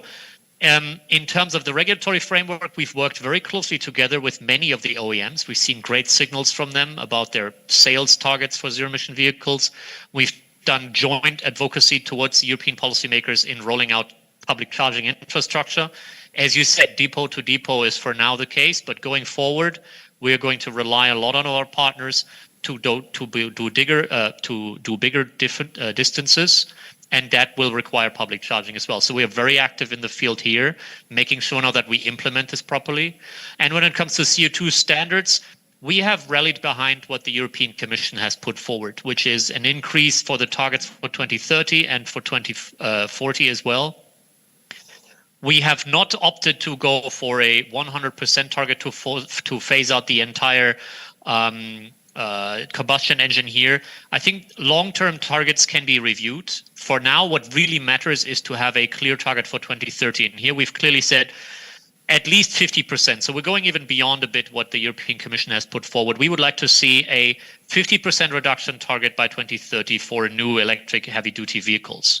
For us, the short term is most important. We want to deliver to our promises by 2040, having the investor confidence, the visibility, providing also the confidence for charge point operators to invest in this area. This is where we want to see this going. And we're rallied behind also the fact that we would like to have this at tailpipe in order for the OEMs to have full visibility on what they may and can do, what they can do, that they have the power to do so, and that we have a system where everybody knows what the target is, where it's set, and who can achieve it. I think I'll leave it there and happy to answer more questions. Henning, let me just pick one of your arguments, and that's related to charging, because we have Peter Badzik here representing VIIa, which is actually the biggest operator in Poland, if I'm not mistaken. And I would really like to hear from Peter his perspective on the building up or deploying of the charging hubs for HDV, heavy-duty vehicles. We can look at Poland because this is actually the biggest market in the region, not only in terms of the vehicles and the services, but also in terms of the size. So what is your perspective here? Okay, thank you very much. Yes, thank you for having me. I'm representing the company VIIa, which is the largest operator of charging infrastructure in Central Europe, operating at the moment in Poland, Slovakia, and Croatia. Looking on heavy-duty trucks and electrification from the perspective of charging infrastructure, I think what can be said is that it's coming in a good time because I think the operators on every level, meaning the logistic companies, owners, even the manufacturers, can really learn a lot from the electrification of the passenger transportation. Luckily here we are talking that there are many comparable things in both sectors, starting for example with the technology of batteries. Batteries are hugely scalable things. It's something which consists of many small pieces which you put together. So if you have it in passenger cars, you can make it bigger in a truck. It's obviously a kind of simplification, but the principle holds. As well as with the charging infrastructure, if you're using the charging infrastructure for a passenger car or for heavy-duty trucks, you are using the same protocols, which is very important. At the moment, mostly you are using even the same physical connectors. Although for heavy-duty trucks, probably the mega charging system will be in place where we will working with much higher powers. But this is generally more about the physics, not so much about the how to run the system, which is always the most complicated things. So that's good because there is simply lessons learned which can be used from the already quite well-developed world of the passenger electric vehicles can be then reused in the world of the heavy-duty trucks. It is as well clear that the system environment may be the same, so the operators which are using and working for passenger cars where they are used to work with thousands or hundreds of thousands of customers and hundreds or tens of hundreds of thousands of sessions per day, maintaining the infrastructure on very high level of availability, and can use their processes, the systems, the IT infrastructure, they know-how into this space of heavy-duty trucks. So this is as well good. So I think from the I would say technological perspective, I see not a big obstacle, so to speak, but there are definitely many challenges which needs to go through. I think the first one is obviously, as we discussed, the charging in the public space or versus charging at fulfillment centers or depots, or let's call it the private or semi-private locations, because it doesn't have to be the same owner of the truck who is using the owner of the truck doesn't have to be the same as the owner of the logistic depot or the logistic companies. As you rightly said, this is very often driven by small SMEs which are running a few trucks. So here this depot versus public charging, there is a lot of unknown, and for us in terms of as a charging point operators, there are two big unknowns. The first one is obviously how fast the rollout of heavy-duty electric trucks will happen. We learned from the passenger cars that actually the tipping point can come quite fast, or put it this way, tipping point, we may wait quite a long for a tipping point. Personally, I'm working with electromobility for 12 years, and we were waiting for quite long for a tipping point. But once the tipping points occur, then it goes very fast. And you can just have a look on the countries like Germany, or even other countries. You don't have to always use the Norway as example, but what's happening with the passenger cars in the last 2-3 years is really remarkable. And I think this kind of a tipping point can occur as well in the heavy-duty trucks. So when the rollout happen, and then how they are going to be used, because when it comes to the public charging infrastructure, especially, it seems that there is a scenario where the logistic companies will first do I would say, safe bet, and will use the heavy-duty trucks in a depot-to-depot use cases where the public infrastructure is not heavily used. So therefore, even in our company, we for sure, in terms of the public charging for heavy-duty vehicles, we will do, and we are already preparing several projects, mainly in Poland, but as well in Slovakia. But it's a kind of, I would say, learning by doing, because we really want to be in that game, want to understand it. I think we understand a big part of it, but still there are things which needs to be clarified. But for us, it's really a big, very risky investment, so to speak. Although we're trying to limit this risk by working together with logistic companies to secure, for example, certain minimum level of utilization. But in my view, this is going to be very critical for charge point operators to work together with the logistic companies and maybe the producers to create such a setup where certain utilization risks are covered. So that's regarding this space. So unknown for us is what would be the demand on public charging, because of when the trucks will be on the roads, and if those which will be on the roads will really need the public charging infrastructure.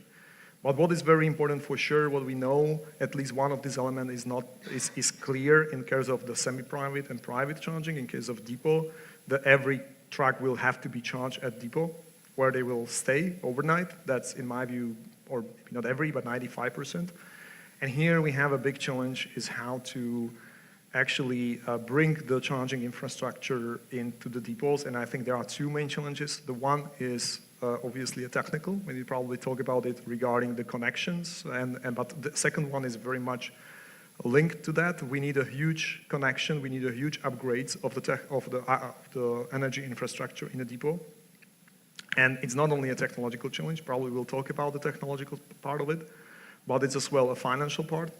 because these investments are typically very long-term. We talk about 30, 40 years investment in terms of the travel station upgrades of the depot. And then you have here in a play logistic companies, which typically are not investors into the infrastructure and do not have a financial horizon of 30, 40 years, most of them, and typically do not invest into the hard infrastructure. That's very natural.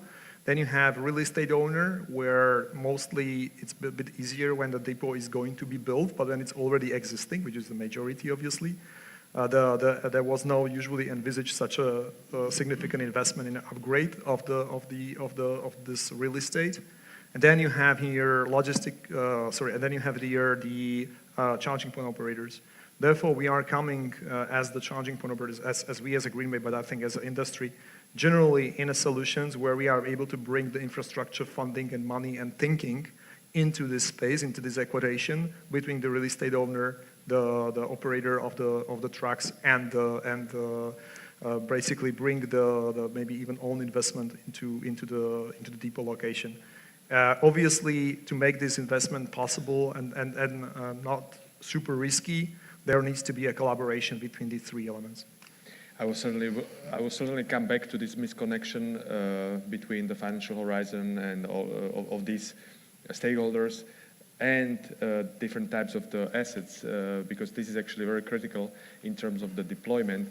But before we go also to the other challenges which you actually mentioned, namely the grid connection, I will come to Poland again. I will ask Alex online what is his perspective or their perspective in terms of the AFIR, the regulation which sets the targets for the charging infrastructure on the roads, and not only for the passenger cars but also for the heavy-duty vehicles, in terms of the deployment capability from the capacity, grid capacity, from the operator's perspective. You know, how fast this could actually happen in Poland, because you are just big. I hope you mean the country, not myself. Thank Absolutely. you, Patrick. Thank you. Thank you very much for having us. It's an honor, and it's an honor to be among such speakers as well, and with such a moderator. This is true. Poland, is the biggest market in the Central Eastern European region, but also the biggest market for heavy-duty vehicles in Europe. Definitely in terms of registrations already existing. We are third in Europe in terms of new registrations, behind Germany and France. But very little of this fleet is electric, so this is not good. But the electrification of the heavy-duty fleet, I think it raises a number of challenges, and then Peter did an incredible job in listing some of them and some of the things that have to be done. What we see as a trade organization that represents today over 280 companies and organizations is that everybody is willing to do this, and this is already a great step. We're seeing in our conversations with CalSTART and with the Drive to Zero coalition that actually the world is willing to do this, so this is even greater. But then we have to sit down and actually analyze the situation. And one of the things you raised is AFIR, and definitely for the Polish span of the 10T, so the network of highways and expressways, which is at above 7,500 kilometers for our country. This is an enormous challenge, and we've actually looked into this by numbers, because of course we know many of the provisions of AFIR, and now it's becoming law, and in April 2024 it actually become functioning law. We must crunch the numbers, and for Poland we looked at the targets for 2025, 2027, and 2030 in terms of how many locations there will need to be with power capacities that are mandated by AFIR. And we see that by 2025, we will need 27 such locations. So we can start by analyzing, first of all, the problem with the grid connections here. And this is not a problem of permitting or those related issues, but it's a problem of the distance to the closest grid connection at that needed capacity. And with the capacities that we need connections similar to huge facilities or power plants or metal works, just enormous power supply from the CPO. So it's very difficult and very cost involving, cost generating. We have calculated an average of about 40 million zloty for the 10 to 15 kilometers distance for a grid connection to the closest 10T point that can have a charging location. So for these 27 locations in 2025, the costs are enormous. Just the technical costs related that we have estimated to this operation are at $250 million zloty. Which is how much in euro, Alex? About 70 to 80 million euro.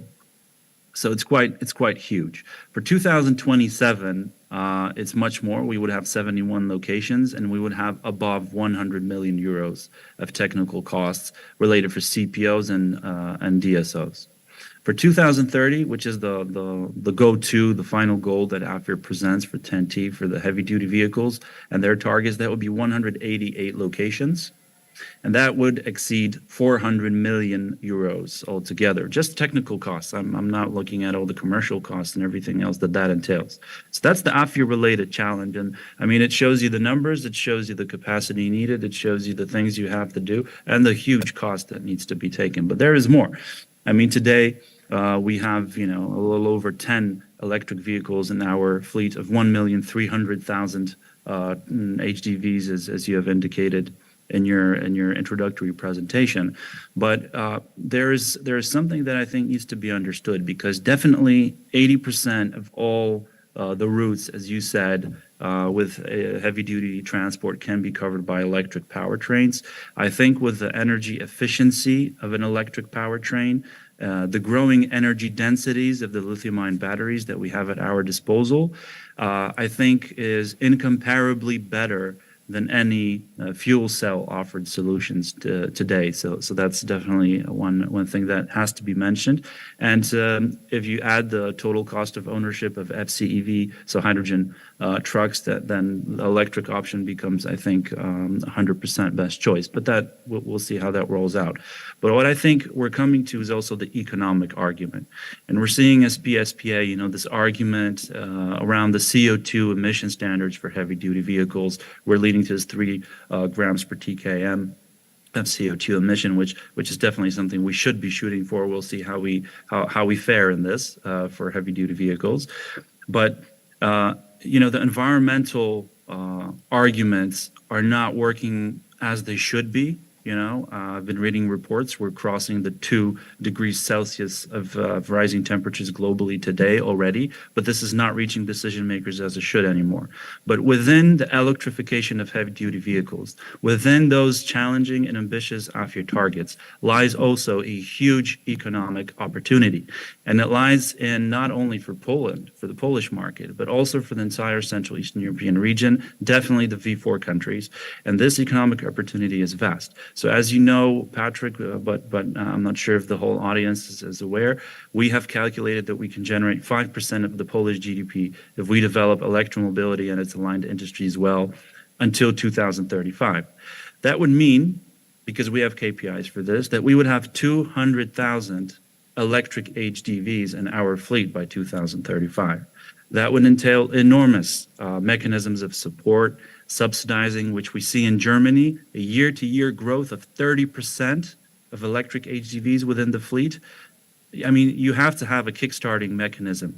And I think to support logistic operators, and obviously Amazon is a member, we're very honored to have you guys on board, but we have, other partners similar to that line of business. And we see that, you need a kickstarting mechanism. And so the subsidizing element is very important. Of course, for Poland, the triggering of the RRF, I just read that we're getting the first tranche soon. It was just unlocked today. But I mean, this is very important. But, supporting this sector with the competence building, with the awareness building, and then with the financial mechanisms from the state is very important, because it will drive this market forward very fast.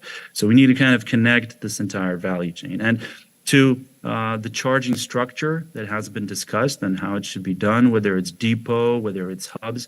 So we have a project with, actually it entails Amazon and Greenway, looking at the infrastructure lab, as we call it, so creating these hubs of charging. So we see how that works, and I think with the AFIR targets, creating that opportunity to make those locations along the key routes, and then developing depots, of course, is the long-term perspective. But I agree that first we will have depot-to-depot charging as the first step, and this will be the way forward. So from our perspective, this is something that needs to be done. We're driving this as ambitiously forward as we can. We're trying to activate and advocate with the key stakeholders. I definitely think we should focus on electric powertrains in terms of HDVs as well. I think fuel cell and hydrogen derivatives will probably play a bigger role for the sea transport and air transport. We really have a solution. I think we should bet on it. I think we should drive the legislation forward as we did with AFIR.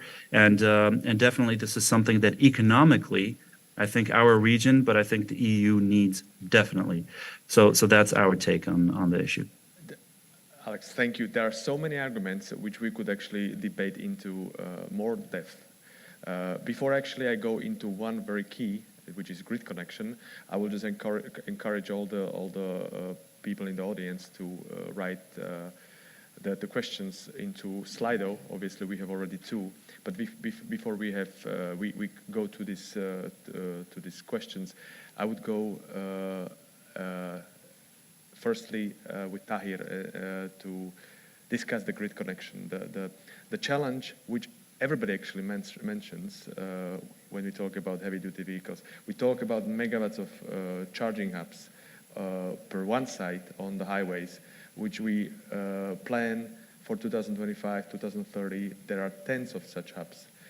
What are the tools, the policy tools, or what are the mechanisms, or what is the mechanism to motivate the grid connection side, namely distribution grid operators, but also you're representing the TSOs, so transmission system operators, to build up the infrastructure to be ready for this part of decarbonization, along with the renewables, along with the heat pumps. But here we are with the big demand for more cables.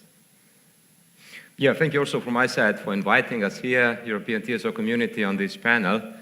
I think I do owe to the audience a few words about who is European Network of Transmission System Operators for Electricity and why am I sitting here.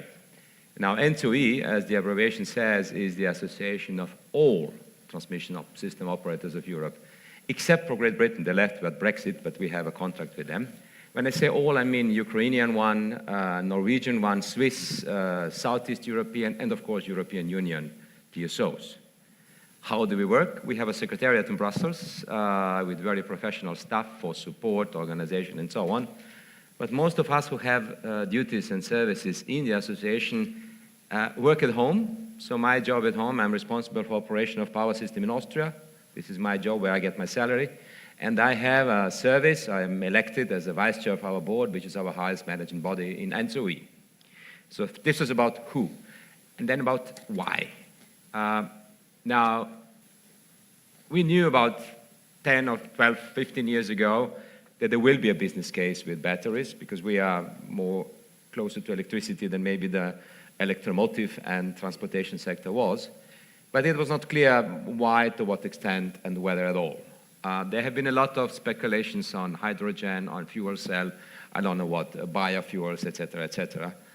But since approximately, I would say, 10 years or so, there is a clear business case that the total cost of ownership for heavy-duty transportation vehicles, I don't mean agricultural, big machines and so on, which are stationary, they are lower. The total cost of ownership of battery-driven a truck or a bus is lower than even diesel and especially hydrogen.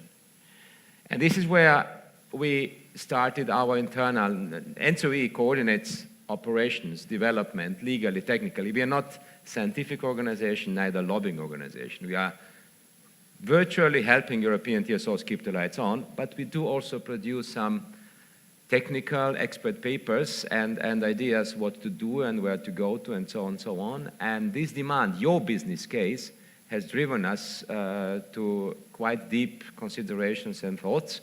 Just to mention, you might wish to read, there is a paper from October this year on heavy-duty electrical vehicles in Europe. A lot of numbers have been said, I'm not going to repeat them here, but there are quite a few numbers which you might maybe not be aware of. And these numbers and figures and facts might be also interesting for your business case on our, I would say, common efforts in the future. So far about a little bit about why, but maybe more deeply about why there is qualitative and quantitative difference between private cars, small cars, automotive, and the large ones. I drive electrical car already for some time, and when you come to a charging, to a Tesla supercharger, normally you are advised to go, to have certain distance to the closest car because the power might drop. And it's really true. If you are charging on Tesla supercharger and another car comes close to you, you will see that the power goes down for some amount. Then it can happen also if you go to Italy or touristic countries in summer, you might even found a third-party provider, charging provider, you know, maybe the names. You want to plug in and there is display says charging not possible because too low capacity, because there are already so many vehicles connected. So this is the qualitative difference. Now we enter into the world where the business case, you said already your margin is quite low. It's big business. We are depending on it, not just Poland, but after COVID, we have seen what logistics means and supply channels and so on. You will not have business case if a display to a lorry driver says no charging possible because blah, blah. Yeah? And there is a quantitative one. Yeah? In Vienna, we have about, where I live, we have about 5, 6, 7, 8% of electrical cars today. We will have about 10 or 15% 2030, and so on and so on. And it means about difference of about 1.5 to 2 gigawatt, which means 1,000 megawatts, to our present 1.8 peak load in the city. With smart charging locally with distribution grid, it could be managed and so on. Where we are entering now, the quantity is many hundreds of megawatts and gigawatts along the main paths, along the main highways, in, thanks God, well-predictable times, but it is by order of magnitude more. It's simply more, and this is why it's really now the case for transmission system operators. Now, I won't go deeper into all these things we need to do. There is one thing, and the answer to the first question is no, it's not ready for megawatt charging. It's definitely not ready. And please help us, and this is our major claim. We, DSOs as well, but for the heavy vehicles, for heavy-duty vehicles, we must be involved from the very beginning in the planning of the charging infrastructure, because it can only be realized very closely to the transmission system parts and lines. Second thing is there are different technical considerations and options and so on. There is, however, one detail which should be mandated, and this is on every major charging site to have a local battery storage, because it will help to relieve the strain on the grid, because you are depending on the grid. Third, hydrogen, I'm not really in your field, I just learned, this is what my experts tell me and so on. Hydrogen is likely to be probably prevailing technology for the long hauls or for 800 kilometers and big machines. We do not know yet. But if it's going to happen, then it must be really in close liaison with electrolysers. Electrolysers have been really a buzzword for us as well and so on. But it's clear advantage if you can produce hydrogen locally instead of transporting electricity or transporting hydrogen and so on and so on. Maybe to come to an end with I said the major claim is we must be really part of the planning exercise, which is currently it's not the case, and this is really most important message from our paper if you wish to read it. Let me finish with, before I give you some examples, what we do already, and it's good to look at other countries, not just Norway, as you said, and I think it's good, it's a good statement, yeah. Think about regulation. I'm sorry for bothering you with the regulation of electricity system, but in almost every European country, the use of system charges are non-discriminatory, proportionate, etc., and the transmission system charges are usually socialized to the lower voltage levels.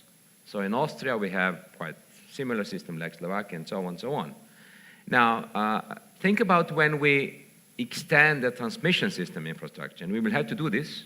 It will take years because we need permissions and so on, particularly for heavy-duty vehicles. For you as one of the key business drivers in your business case, then obviously the regulators will have to think it very thoroughly how to change the use of system charges and tariffication accordingly, because you cannot say, or you cannot put the load on charges, on money, you cannot put the costs for the infrastructure for heavy-duty vehicles charging on low voltage customers. You could do this with small cars like mine and so on, because normally it's somewhere in distribution level and so on, but not here. And this is one of the very important things which we do not even address so detailed in our paper. We will do it in one of the future ones. So I'll finish with two examples to give you where we already think in future, and it's from countries you might not even expect it, I would say. First is from Slovenia, a country close to here. Slovenian TSO, LS, has been tasked by the ministry to develop and implement hypercharging stations along the main highways in the course of the National Grid Development Plan. If you look into our paper, you can see already a map where the superchargers will be coming and so on. Now, it will take a long time to have permissions for this and so on, but this is a really good example how it should be done on a holistic way on a national level. A second thing is a little bit like the technical nitty-gritty thing. Portuguese TSO, REN, they have thought through, developed, and implemented a solution to hook the charging station for any kind of vehicle directly on 380 kV line. So don't do it. I mean, it's not just putting the wire on the 380, but it's really virtually almost this. You can connect extra high voltage to low voltage transformer. There are different kinds of transformers we use. There are measurement transformers, and this is one kind of this kind of technology. And then you can have almost, from the perspective of electromobility users, not unlimited, but extremely more heavier, powerful source of power. Yeah? You can read more about it in the paper. I'll finish now. And yeah, I see the questions here. I can't say anything on the second one, on the first one, and said. And on the third one, I would say I will pick the just one sentence on the third one. Yeah. Yesterday there was another panel on market design, and I think it's really interesting one for cross-sectoral thinking. Yeah, they think cross-sectoral integration with gas, electricity, and so on. But railways, in Austria, we do something with railways. Railways are sometimes maybe neglected and forgotten. Thanks. Absolutely, and we will pick this question. Before we go actually into more details in these questions, I saw Peter wanted to, that you had a remark, right? Yeah, I would like to maybe mention that obviously we talk about heavy-duty vehicles and this megawatt charging looks like enormous, but on the other side, if you look into the kitchen of CPOs, what we are doing at the moment, what focus we are paying to, and we have in our pipeline of projects which we are preparing, just for your information, typical project length in typical European CPOs now reach more than 2 years. So if you really go in the kitchen, you see what we are planning to do in 2-3 years' time. And actually what we plan for, and we are working on, not only plan, but which we are working on for passenger cars, is even bigger than at the moment we are talking for heavy-duty trucks. Because with the passenger cars, we have a phase shift. So the charging hubs for, in my view, for many years from now, for passenger cars will require even higher connection than for heavy-duty trucks, because we have just simply more of them and we need to facilitate much larger amount of them on the roads. Which means that this challenge here is regardless of heavy-duty trucks or not. And what I want to say as well is that, in my view, it's very important when we talk about the relationship between the energy system and the transport and the electrification of the transportation in general, to see the holistic picture. On one side, we need a lot of investment into the grid. And connecting it is a huge amount of batteries on the wheels. On the other side, the electrified transport can bring a lot of benefit into the grid in terms of the flexibility. Obviously, it's maybe a little bit harder to see it at the beginning where you have a limited number of cars, but in the future, if you make a very simple mathematics and calculate what is the volume of batteries in the car in case of around 30-40% of electrification of transport, this can provide a huge benefit. I'm not talking even about the vehicle to grid, because these are very complex. That would be another level of things which can be brought. But yes, we have a public charging where we need about 20% of energy to be delivered within the public charging. With heavy-duty trucks at the beginning, it will be probably even lower. But there is 80% of the time, or 80% of the energy, which is delivered in a time or in the situation where a huge amount of flexibility can be exercised. So therefore, I think if we talk about thinking about the relationship between the energy sector and electrified transportation, we need to have a whole picture. Yes, we have sites where we need a big demand, but we generally can provide much better flexibility. Thank you. Let me just pick the second question now in Slido, because we just started to answer, right, with Tahir. But I would turn to Ibrahim maybe. What do you think of seeing hydrogen in long haul, or I can read the question. Do you foresee battery electric vehicles for the long heavy duty transport, especially in terms of the taking into account how much green hydrogen we have available? And I would also turn to the gentleman online, because I expect that at least Henning would have his point of view. You mentioned double route or double technology strategy. So what are your thoughts here? So first of all, maybe everything starts with the targets we have. Yeah. So also the other participant mentioned that. So if you take the minimum target of having minus 30% of CO2 emissions in 2030 for the European road transport sector, this is equal, I think, Tahir, you mentioned it, or Peter, you mentioned it, around 200,000 battery electric vehicles. So the ASEA, the European Association of Automotive Manufacturers, is saying we need to get this reduction around about 230 battery electric vehicles and another 50,000 hydrogen vehicles on the road. And now it's coming to the question, and it's also proof that the battery electric vehicles, that you can have a cost parity or even a better TCO, total cost of ownership, if you run the vehicle, let's say with high mileage. So the longer you drive, the better. Just to give you an example, so our new generation of electric truck has a consumption of efficiency below 100 kilowatt per 100 kilometer.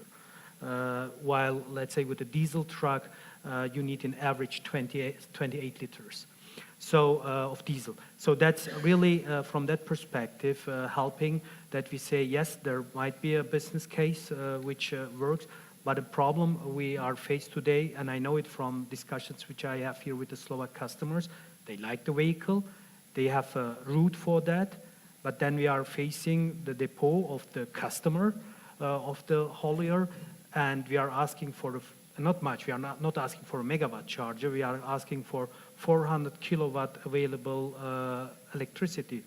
Not possible. And this is I don't want to give a name, but this is a big supermarket chain here in Slovakia, having a warehouse very close to the highway.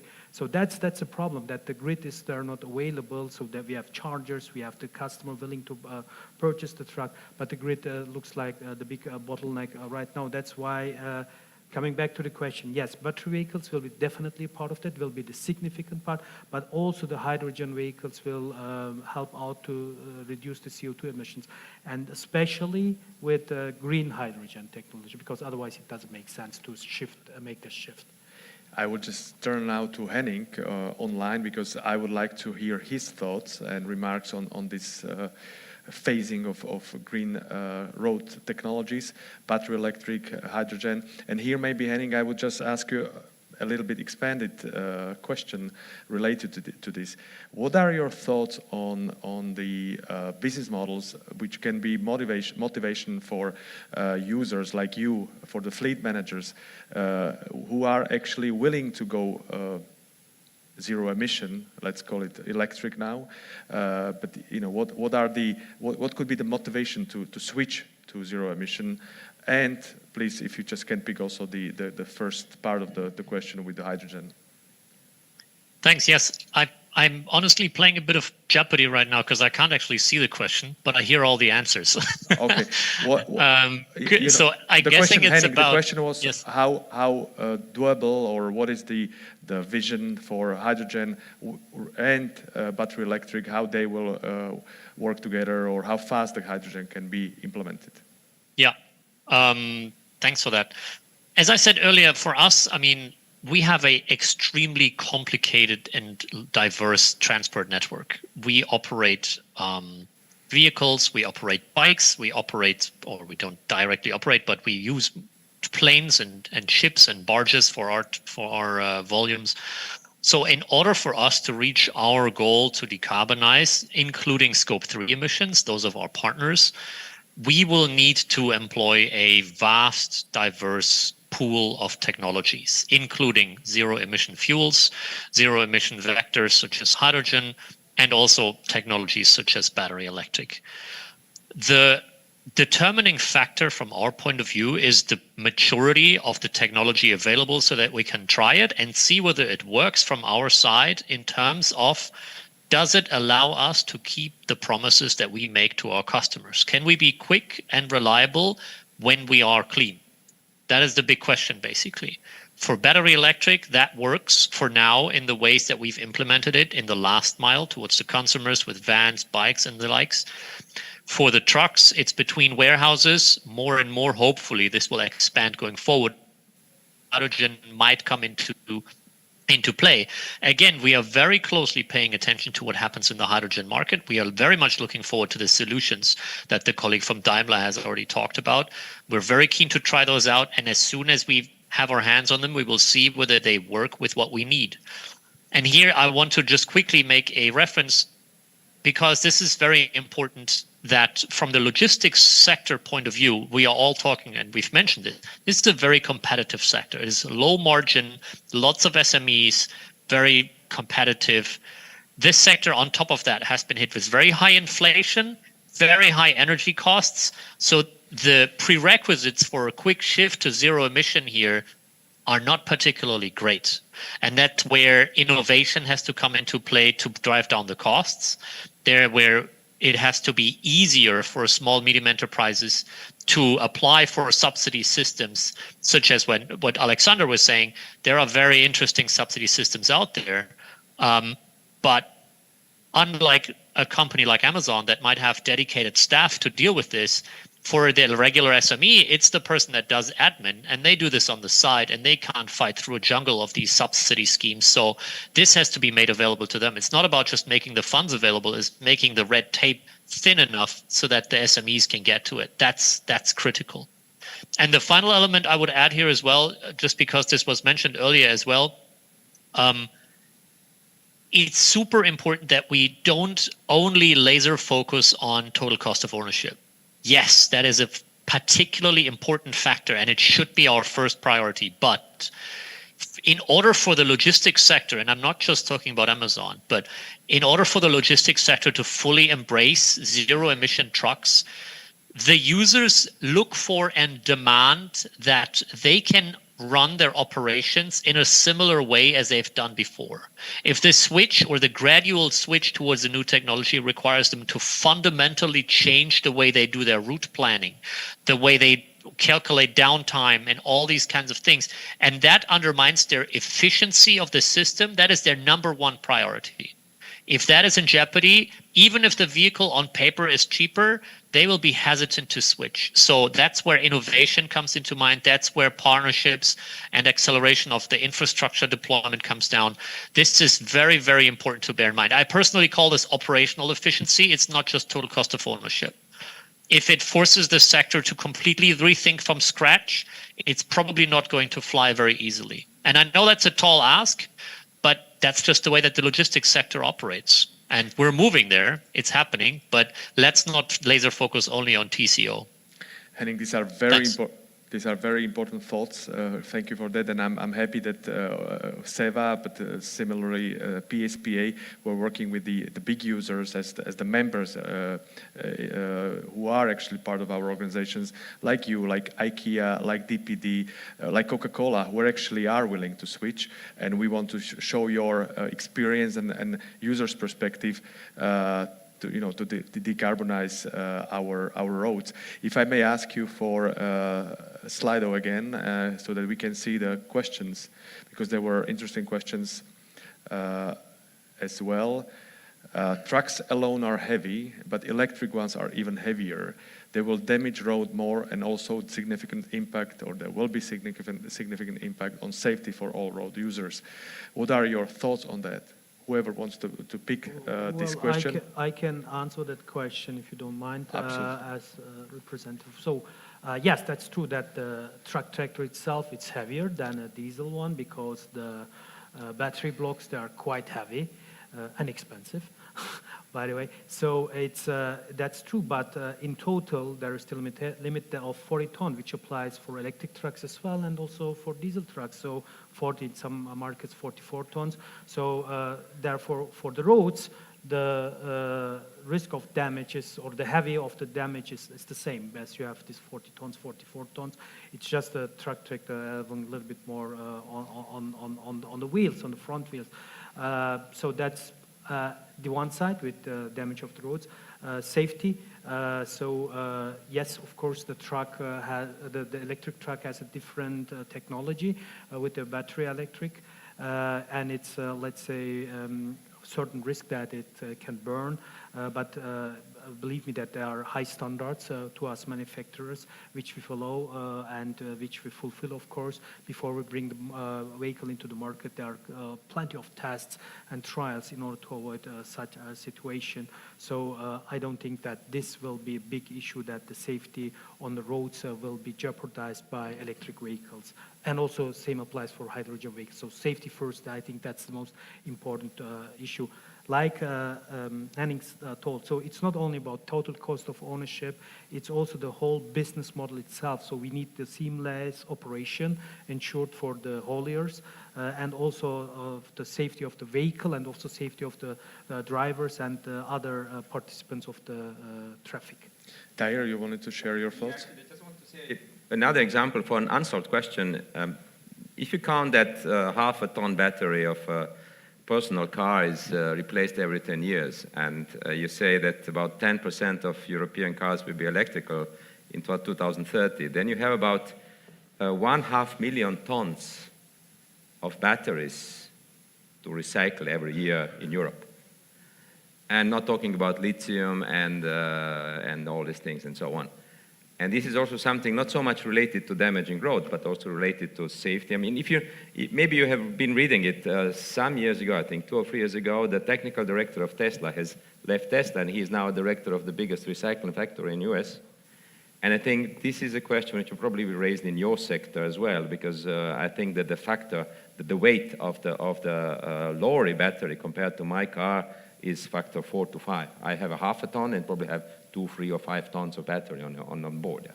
And there's also something which is related to this kind of unsolved, unanswered. So maybe to give you an answer with regards to that, what's our planning? We plan with the second life cycle of the batteries. So we as a manufacturer will take these old batteries back. So with the new vehicle, we give a guarantee to our users that they can drive with these batteries up to 1.2 million kilometers in 10 years. So one of these criteria is applied, either 10 years or 1.2 million kilometers.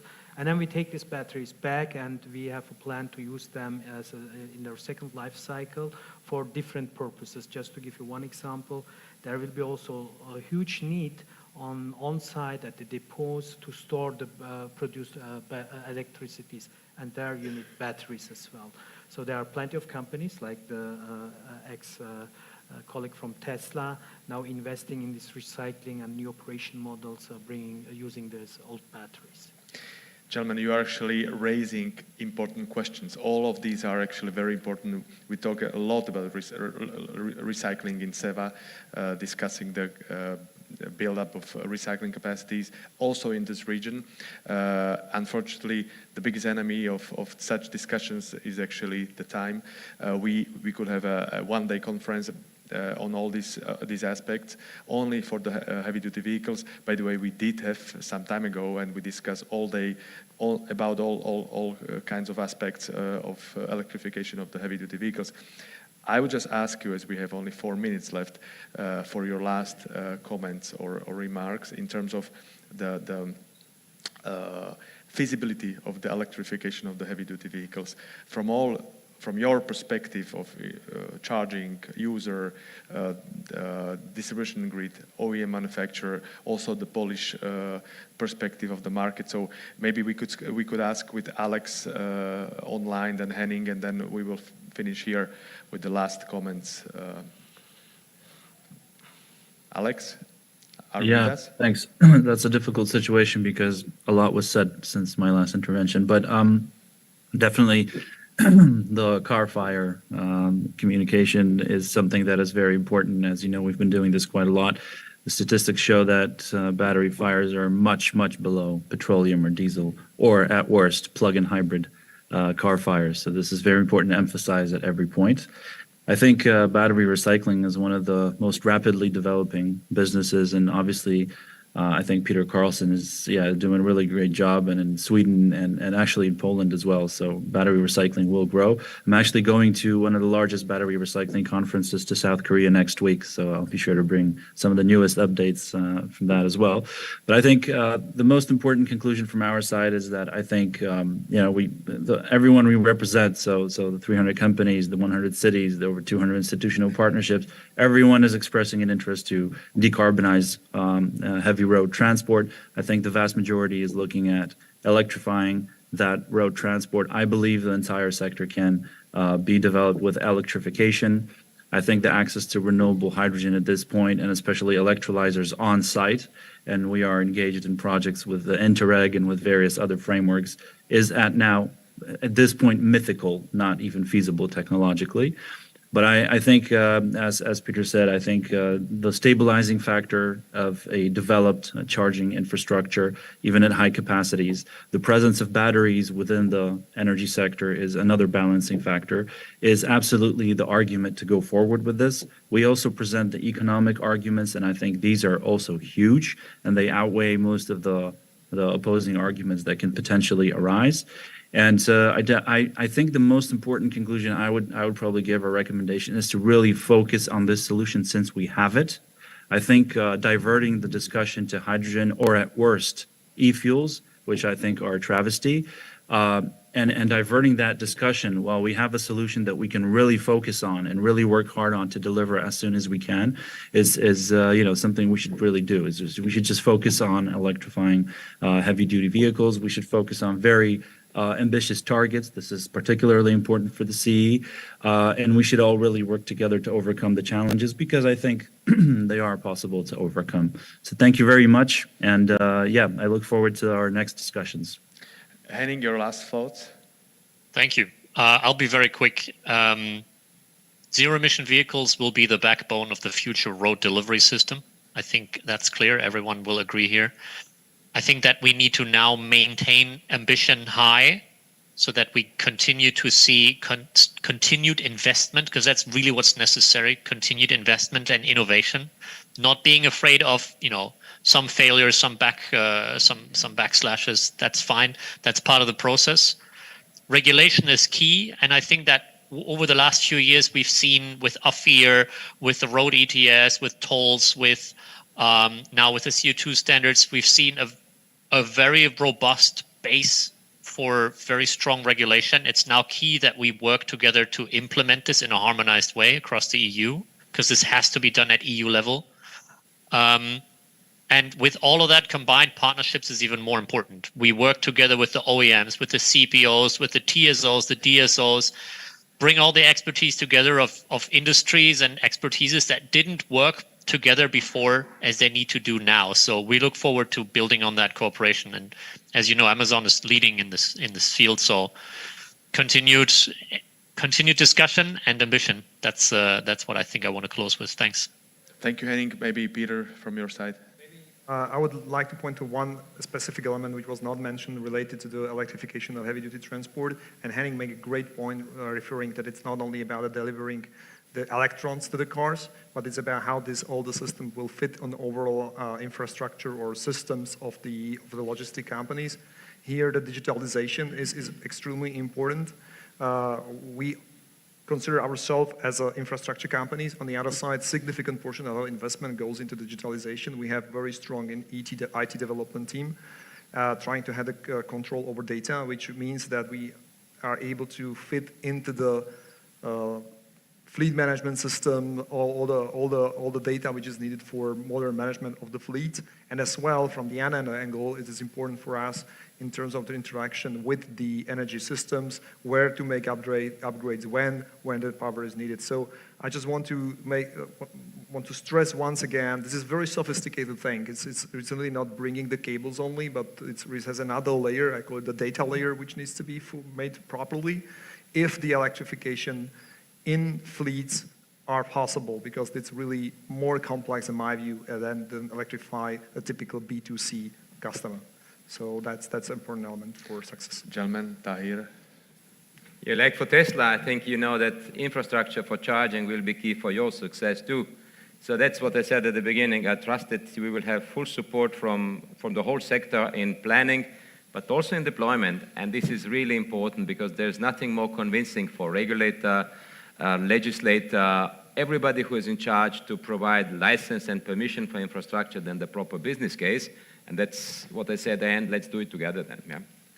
Ibrahim, maybe? Yeah, I just want to say that we will deliver functional, reliable, and efficient vehicles into the market, so that we say one of the prerequisites is fulfilled on the manufacturer side, that the technology is available. Let's work together on the two other challenges we have. That's one, it's the infrastructure, so the charging infrastructure for the truck. There we need all of us towards the position, because, and I think especially when we are talking about Europe, we need, let's say, a policy, a framework which applies for all countries when it comes also to subsidies and supports, in order to keep that important transport, road transport, logistics alive, because that's very important for our whole economy. Now the time is up. The red screen. Thank you, gentlemen. Hope we provide a good teaser for you in this topic. This is actually heavy-duty vehicles and electrification, but obviously you heard lots of angles for this topic. Stay tuned, because CEECa is doing a lot of advocacy here and a lot of awareness building. If you want to go more into detail, we just published a dedicated report on electrification of the heavy-duty vehicles. We did it last week. Obviously, PSPA online, Alex, they also did a great job with the similar report for the Polish market. So if you are really into this, go into our reports, or follow us on the LinkedIn, where we are very active. Hopefully you will see and hear much more about the electrification of the heavy-duty vehicles in our markets. And let me just sum up or come back to our panelists, just to name them. So we have Henning Heder online. Thank you, Henning, from Amazon. We have Alex Reich from PSPA online. Thank you, Alex. And Peter Badik from Greenway, Ibrahim Demir from Daimler Truck, and Tahir Kapetanovic from ENSO-E. Thank you, gentlemen, for today's panel discussion. Thank you. Thank you all.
Hello, Tomasz. Nice to see you. Nice to see you.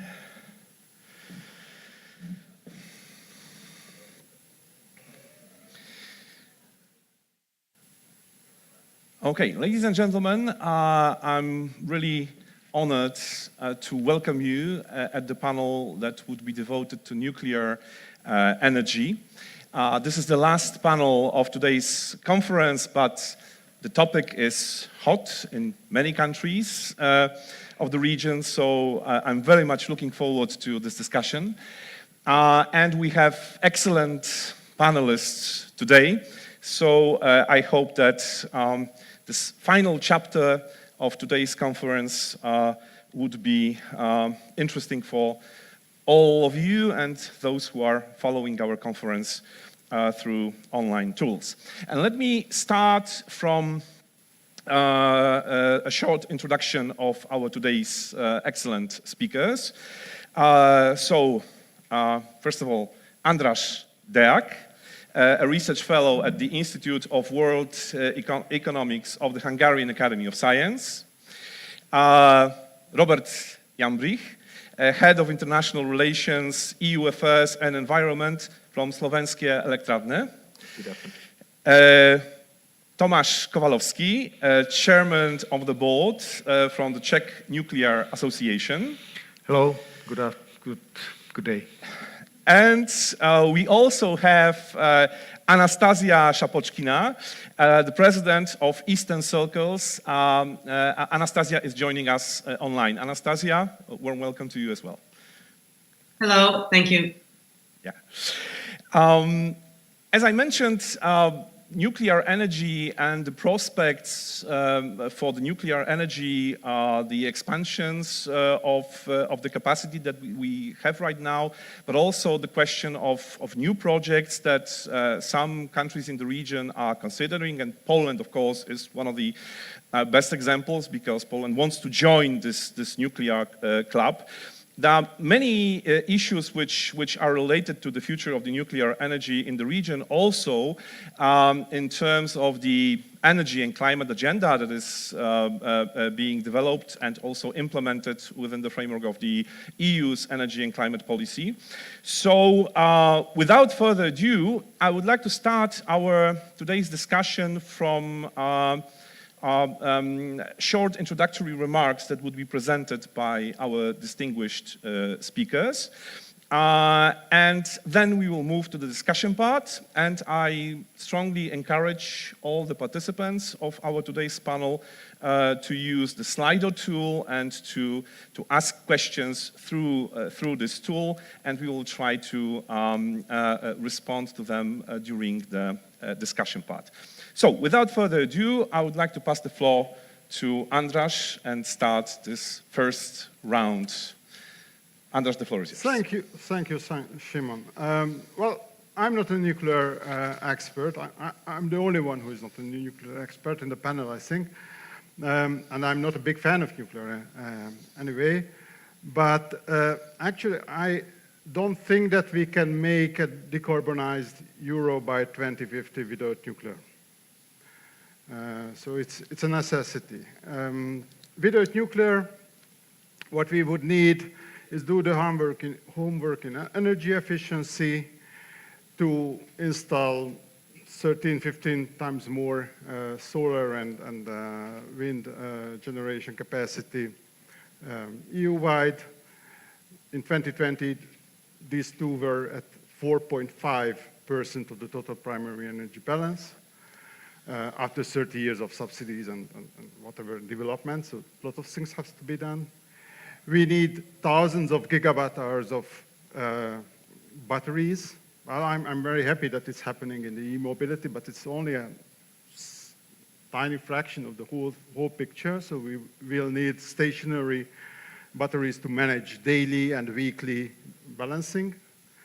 And we also would need the misty hydrogen perspective in order to have a seasonal balancing capacity. 27 years before the deadline, very good policy panels are organized on hydrogen, but I don't see this is coming. So we need it in an industrial scale, not So I think that you cannot make it without some sort of base load in the winter time, decarbonization. So maybe you will be able to do it in 2060, 2070, but by 2050 not. So you can do three things, basically. The one is that you go to the church and pray for a wonder, miracle happens in technology. You can accept the fact that 2050 is not fully decarbonized, but extremely low emission levels, and you put natural gas base load in the winter time. This is to some extent reasonable, I think.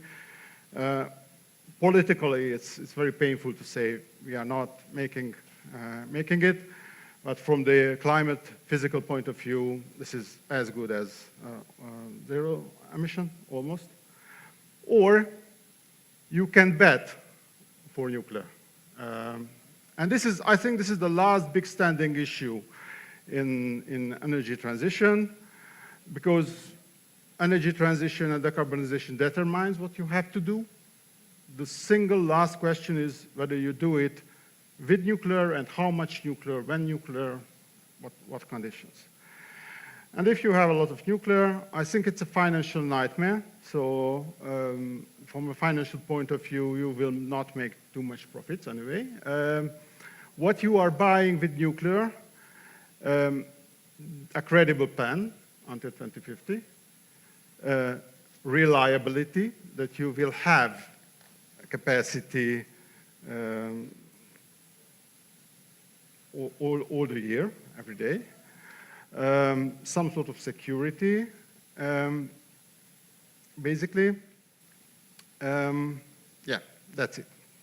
But definitely it will cost a lot. You don't have to make a lot of applications. You don't have to build up so much spare capacity. You don't need so much batteries. You don't need so much renewables. But it will definitely cost much more in terms of money because of a lot of reasons. So this decision has to be made. It's a very painful decision. So what is happening in the shorter term? The problem is that we don't have a long plan. What we are making is a marathon run with 3 sprints and rushes. So the next target is 2030. And if you look until 2030, you see that all the conditions are against nuclear.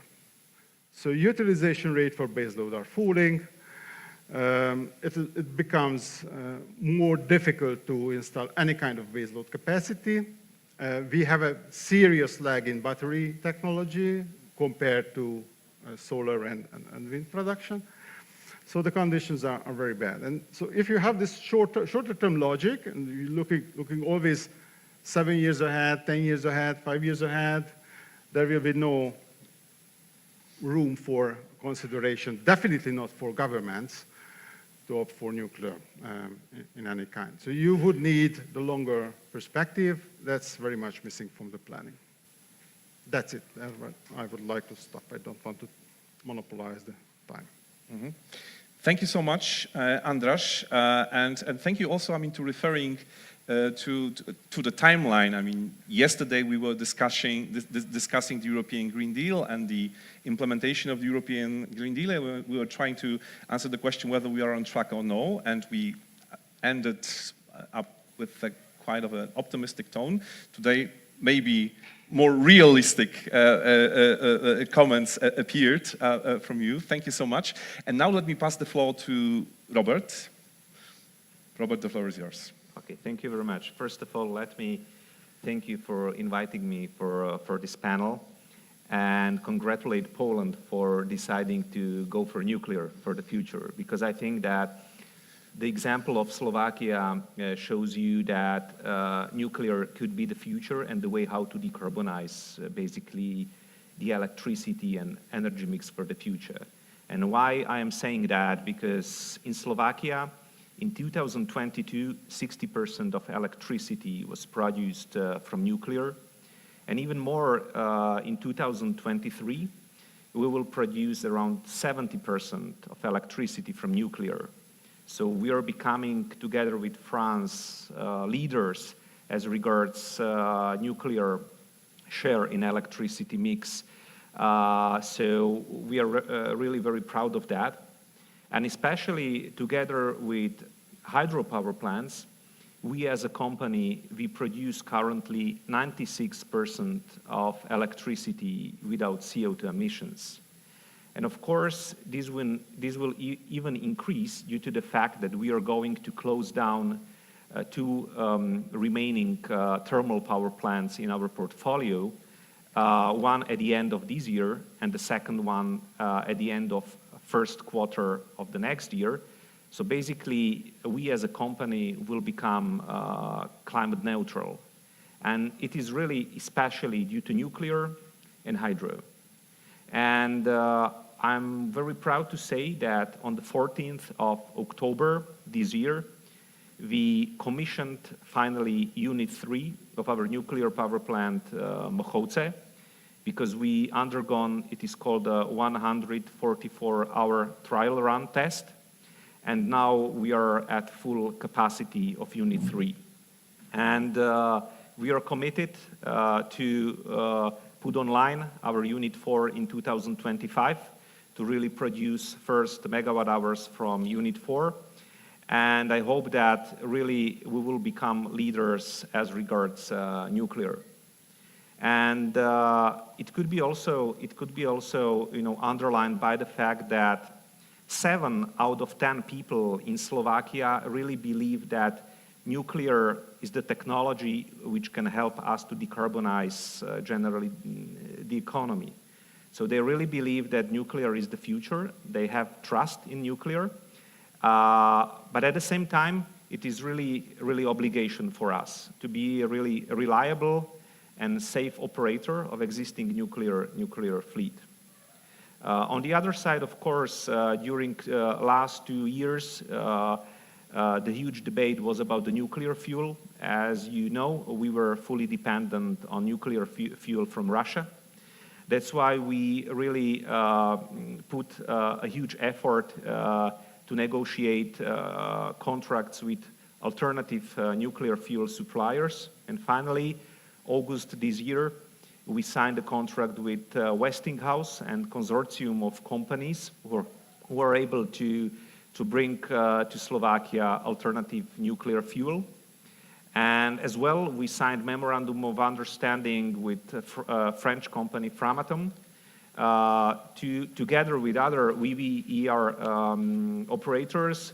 We will basically work on developing alternative nuclear fuel also from this source. So we really think that nuclear fuel will be not so pressing issue because we would like to increase the stock of nuclear fuel for the future.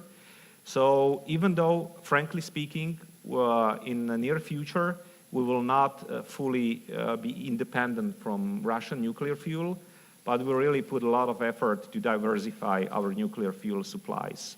So this is one thing. The second thing, which is really now pressing, and even more that nuclear fuel is a human capital. Because we really think that we really have a lack of qualified people to be able to work in nuclear field. And we have to really work closely and heavily with academia, with the government, really to attract young people to work for nuclear business. Because we really see as a barrier for the future. And I think that the cooperation with other nuclear operators, not only at the European level, but as well as at worldwide level, is of utmost importance. So human capital is really something which we have to work heavily on. And last thing, I want to react what was said before about flexibility. Really, flexibility is needed for the future. With increasing amount of renewables, we will need a flexible source of electricity. And we are really very good placed as Slovakia and as our company because we have hydropower plants. And I can maybe talk about it later on, but we really have strong projects in our pipeline to put flexibility on the market and to really bring what is needed on the market. So thank you for now. Thank you very much, Robert. And I mean, another voice that is actually stressing the importance of the nuclear energy in terms of the process of decarbonization. And you mentioned a very interesting point on new partnerships when it comes to nuclear energy. But also, I mean, you underlined some challenges that are on the table, and I hope that we will have a chance to discuss it more in details during the discussion part. And now let me pass the floor to Tomasz. Yes. Tomasz, please. I have prepared a small presentation. I don't know if it possible to put it on the screen.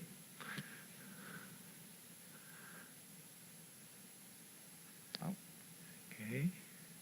Nothing? Okay. Doesn't matter. Thank you again for invitation. I just go through my presentation in the memories and some notes what I have. I guess European Union and Central Europe is facing very big issue about substitution of energy production at all. You cannot see, but I prepared for this conference for today, and in accordance of our Czech national grid operator, all Central Europe will be facing saldo of electricity at 2030, which is about 31 terawatt hours of electricity, which will be missing. It includes Germany, Czech Republic, Poland, also Slovak Republic, Hungary, Ukraine, and other states. In 2040, it will be even more, minus 41 terawatt hours. Yeah, it is just study, but it gives us some points of view.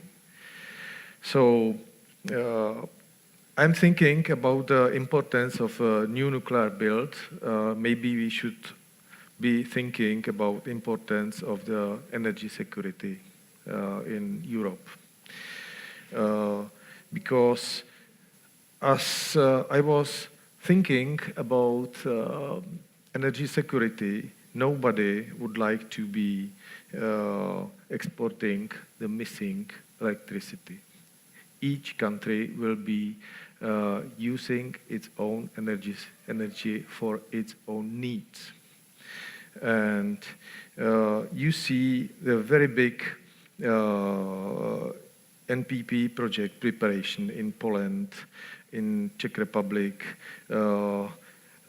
We see the putting in operation Mochovce Unit 3 and preparing for Operation Unit 4. We can see Hungarian efforts to create new nuclear units. Also France, United Kingdom, Norway, Swedish, and other states. And I see that during these years, there will be nobody who wants to be sharing its own electricity abroad. So,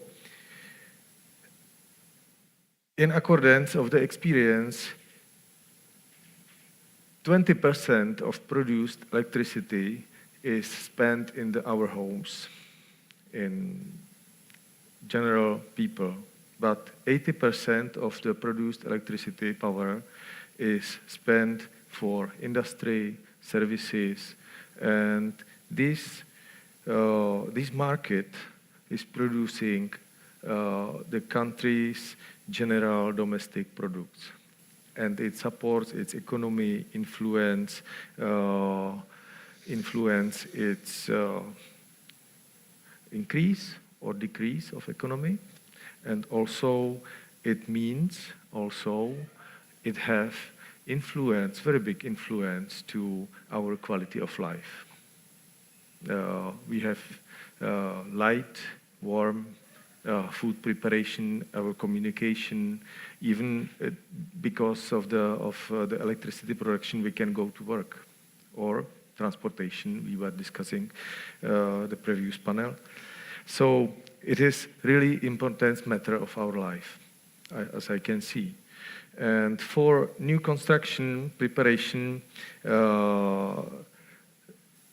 it means sustainability of the heavy industry, civil engineering, electric industry and engineering, INC, research and development, schools and engineering production. Excuse me, Tomasz, it seems like your okay, PPT is working. So. Thank you very much. So here now you can see the electricity map of saldo of energy in 2030, I was discussed. And here you can see the saldo electricity in year 2040. It is connected with Green Deal and our promises to make net zero and reach the balance of CO2. So we are closing our energy coal power plants and everything what we do not need. So we have to substitute this production by something. So I go through this slide because I already was talking. And last thing I would like to talk about is unwanted scenario. It is connected with losing of competencies, because when I was thinking about this topic, in last 20 years, excluding Slovakia, here in Central Europe, we didn't build no nuclear power plant. We are only operating existing power plant, but we didn't put into operation no other power plant excluding Slovakia. So slowly we are losing competencies, we are losing knowledge. The generation of engineers who built Slovakia's power plants, Temelín, Dukovany and other nuclear power plants are getting older and older, and we do not have new generation of engineers. Yeah. We can see from our government roughness and slowness of the development and construction procedure in preparation of nuclear projects. Sometimes we are in a hurry, sometimes we stop the preparation.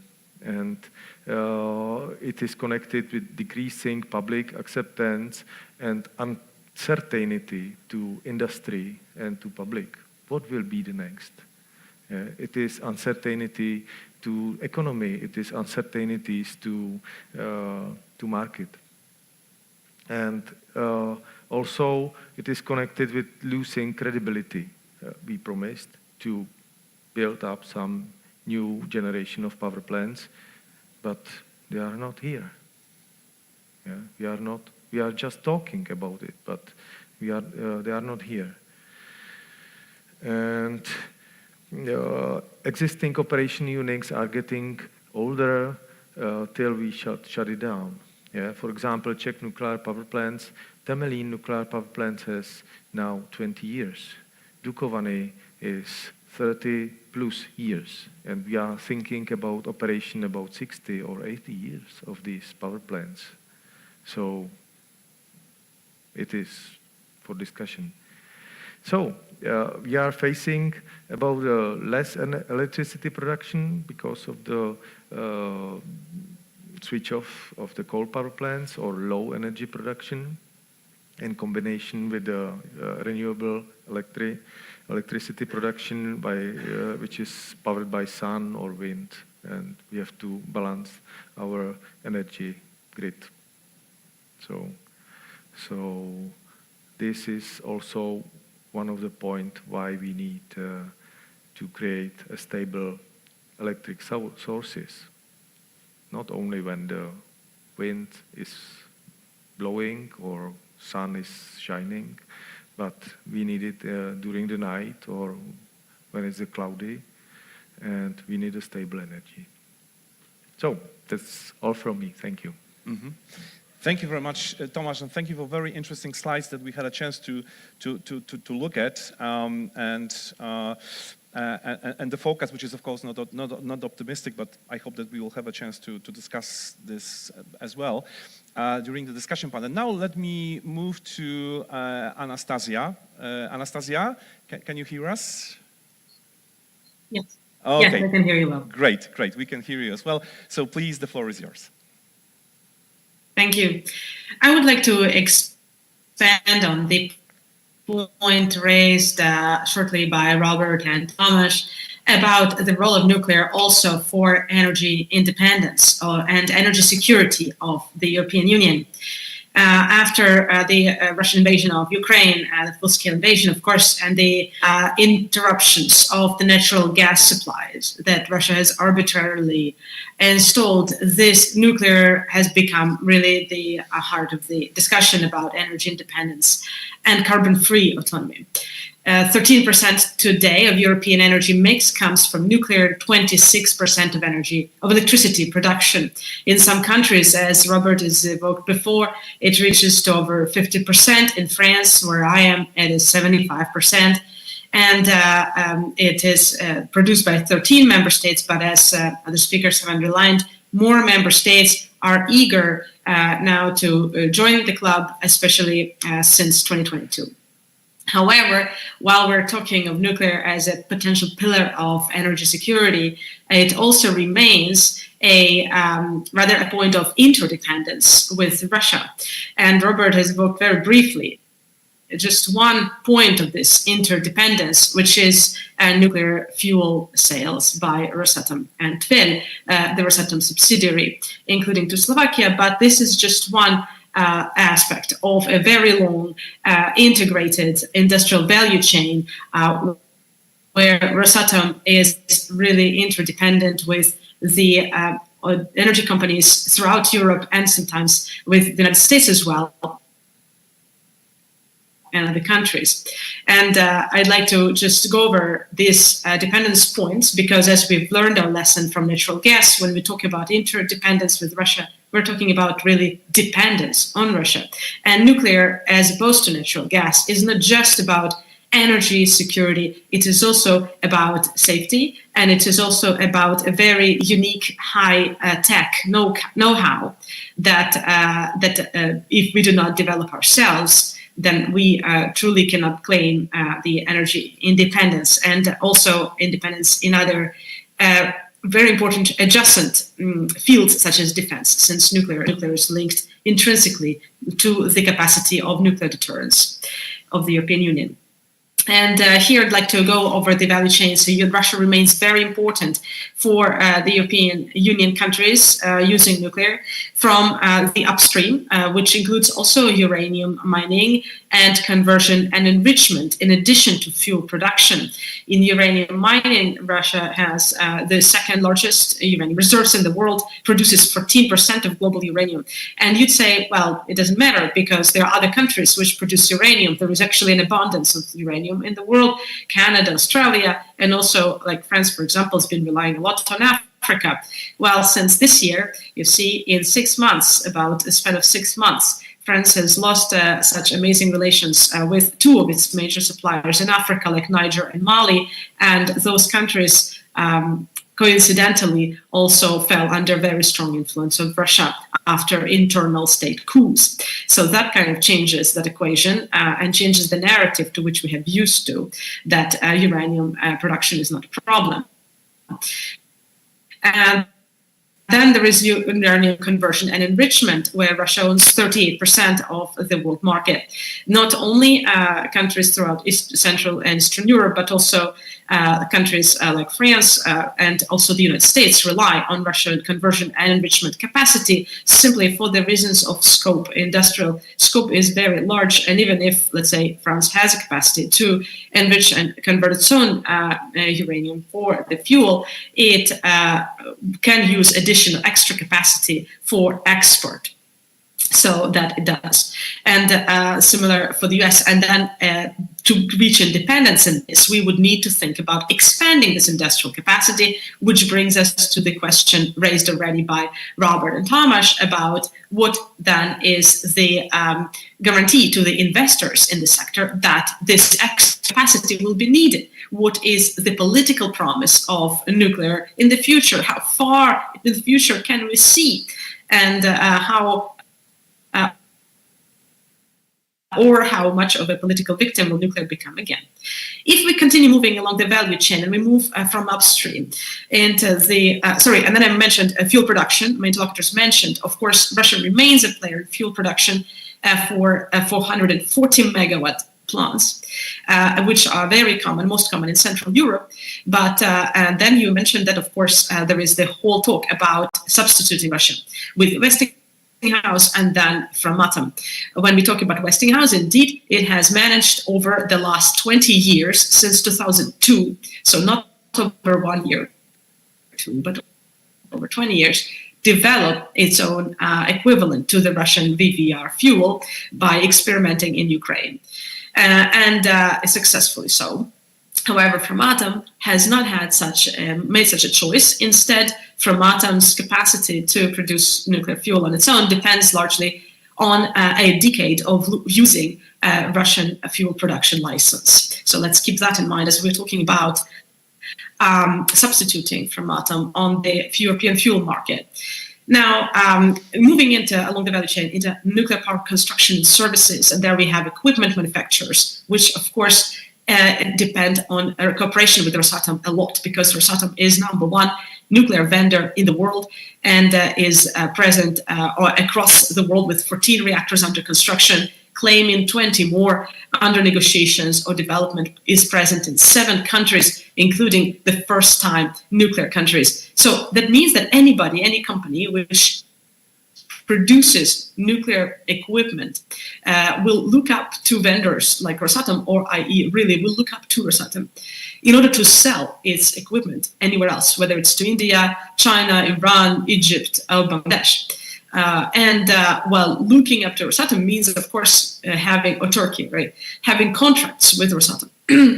And we take not just, about 150 subsidiaries of Škoda, which used to work closely with Rosatom until then the government tried to review this cooperation. But also we look to big players. Again, I'm coming back to Framatome, which is also an equipment manufacturer.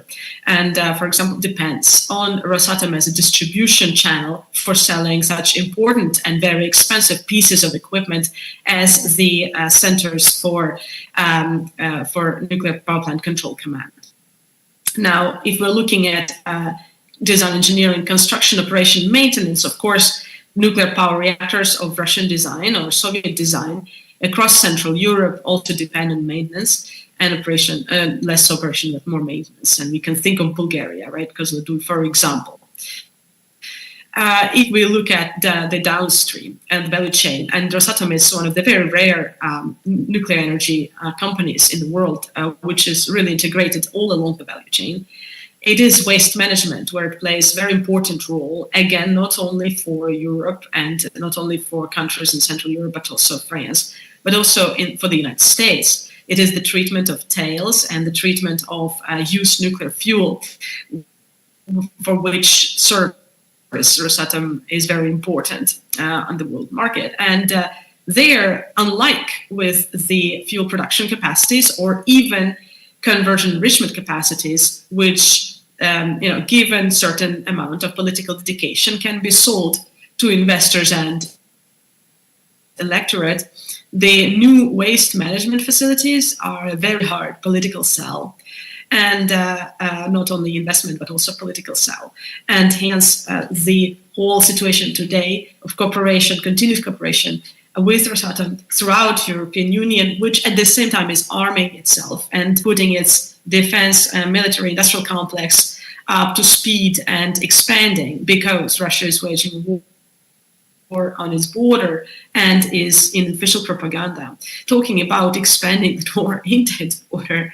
And at the same time, we're talking about complete nuclear energy, civil nuclear energy interdependence, and thus dependence on Russia, which can be only dealt with if we have long-term political commitment to nuclear, which in turn can increase investment and hopefully also bring this so much needed human capital into this field. Thank you.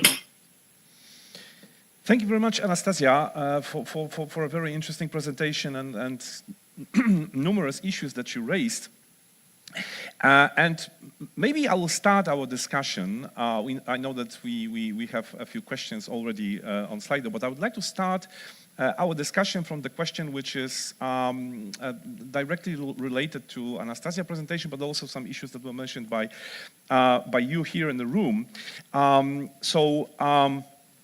What are the key challenges that you see which are related to, on the one hand, decreasing the level of dependence on Russia in the nuclear sphere, because I mean we know that this presence will probably stay with us for some time, and on the other hand, challenges which are related to, let's say, building new partnerships in the nuclear sphere, so with countries like the United States, for instance, taking into account, I mean, all those interdependencies that Anastasia was talking about when it comes to nuclear sector from the global perspective.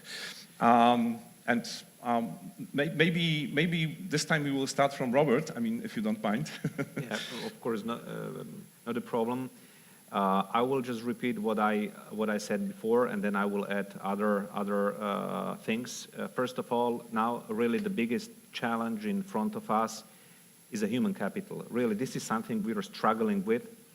We really need to cooperate with all of the stakeholders on the market, academia, because we really see that young people are basically leaving the country. They're not interested in nuclear as such. And that's why, and I'm basically jumping to the next topic, we really need to give them some potential new way of thinking in nuclear. So give them something new. And I'm speaking here about SMRs. Now it is a very sexy topic, and we as a company are really trying to look at it very deeply, to really not just from the technological perspective, but also from a human capital point of view, that, as it was mentioned before, we do not want to lose competencies. We do not want to lose existing expertise in nuclear. That's why we want to, transfer people from Unit 3 and 4 of Mohoce to another project that they can work on, to share the knowledge they already have over there, and also attract new people about, let's say, new type of nuclear technologies. There are many barriers to be basically overcome. This is still a very young technology. We still do not have any kind of SMRs built, and it will not be done in near future. We still have a lot of time ahead of us. But anyway, if we would like to talk about 2040, 2050, this is something we really need to analyze more deeply and say finally if this is the way to go, if this is the way how to promote the nuclear for the future and bring some new nuclear technology on the market. And again, I will come back to my previous intervention, speaking about flexibility. This is another, I would say, a barrier or a topic we need to talk about, because as regards Slovakia, we will have a base load, we will have renewables, but we really need flexibility. And flexibility could be really, there are different technologies which could be used. Hydrogen was mentioned, battery storages were mentioned, but I would like to just highlight one project we have as a company in our pipeline, and we call it SE Integrator. Integrator because it's combining battery storages with existing hydro pumping storage. So we would like to put them together, modernize existing hydro pumping storage to be more flexible, and complement it with 70 megawatts of battery storages. And it is a very unique project in Europe. Currently, by the way, we are applying for a PCI status.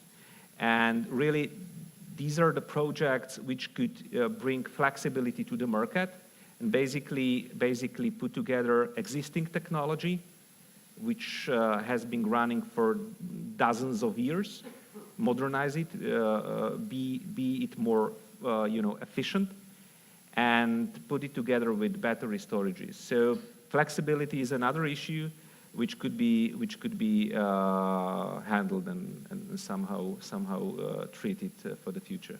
Mm-hmm. Thank you very much. Tomasz, would you like to jump in? Okay.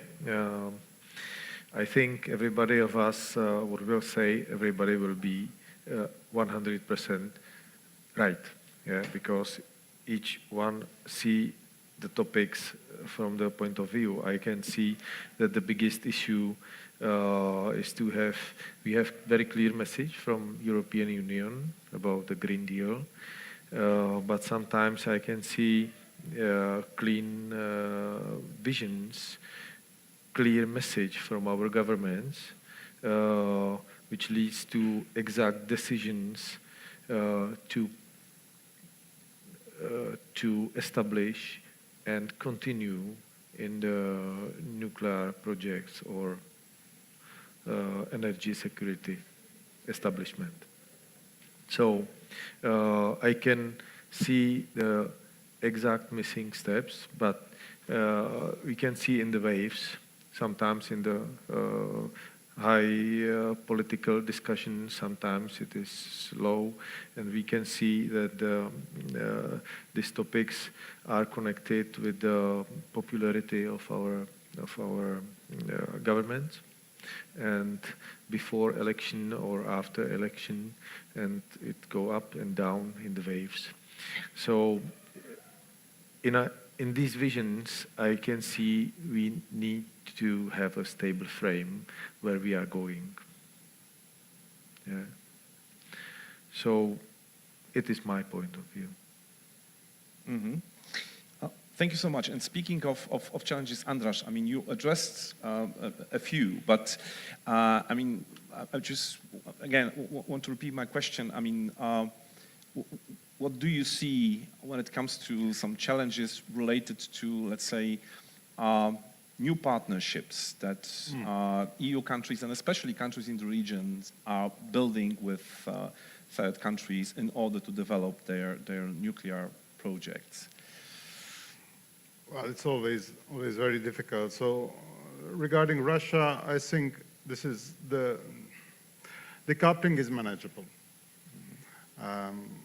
Well, this is three questions, basically. New construction, this is only POCH. Lifetime extensions, this is a gray zone, but this is manageable. And the fuel, Russian fuel, nuclear fuel coming to the EU. In my understanding, almost all countries made some kind of decision in this regard.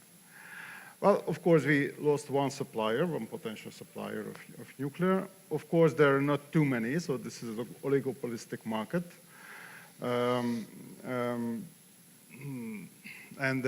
Well, Asia is leading in new construction, so capacities are there and directed there. So this is a big, major question mark that in less than 30 decades, what can be achieved with this new partnership, especially keeping in mind that our nuclear fleet will have to be decommissioned or lifetime extended in the 30s and in the 40s. So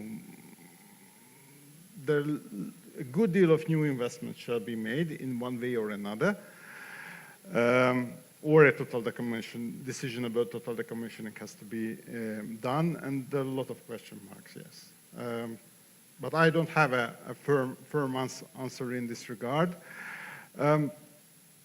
There was a question whether we will be able to have 100 megawatt new capacity until 2050.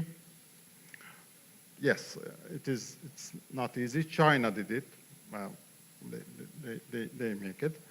But everything has to be compared to the alternatives.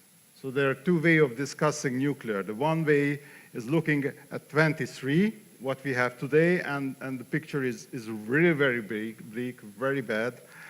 And you can have a discussion when you look at the target in 2050, and then a new paradigm is needed. So not only nuclear, but in all regards. So if we keep with this pace, with what we are doing, we will not reach the target in 2050.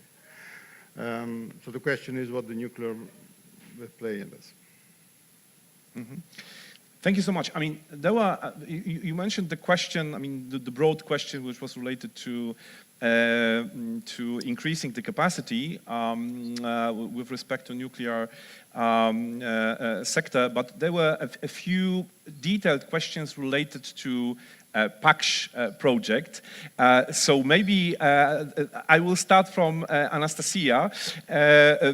Could you share your views on the issue? Because there were a few questions related to the prospects for commissioning the PACS 2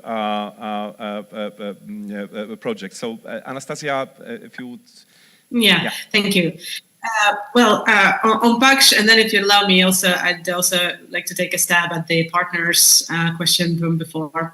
On PACS 2 project, of course, it is unbelievable how far we've got since, let's say, even 5 years ago, when the Commission launched, several processes against PACS and eventually managed to create some difficulties for its operation, but didn't stop it, and which proves that nuclear is not, and it proves once again something that we have already known, that there is no European energy policy per se, no European energy kind of decision making. It still remains, when push comes to shove, the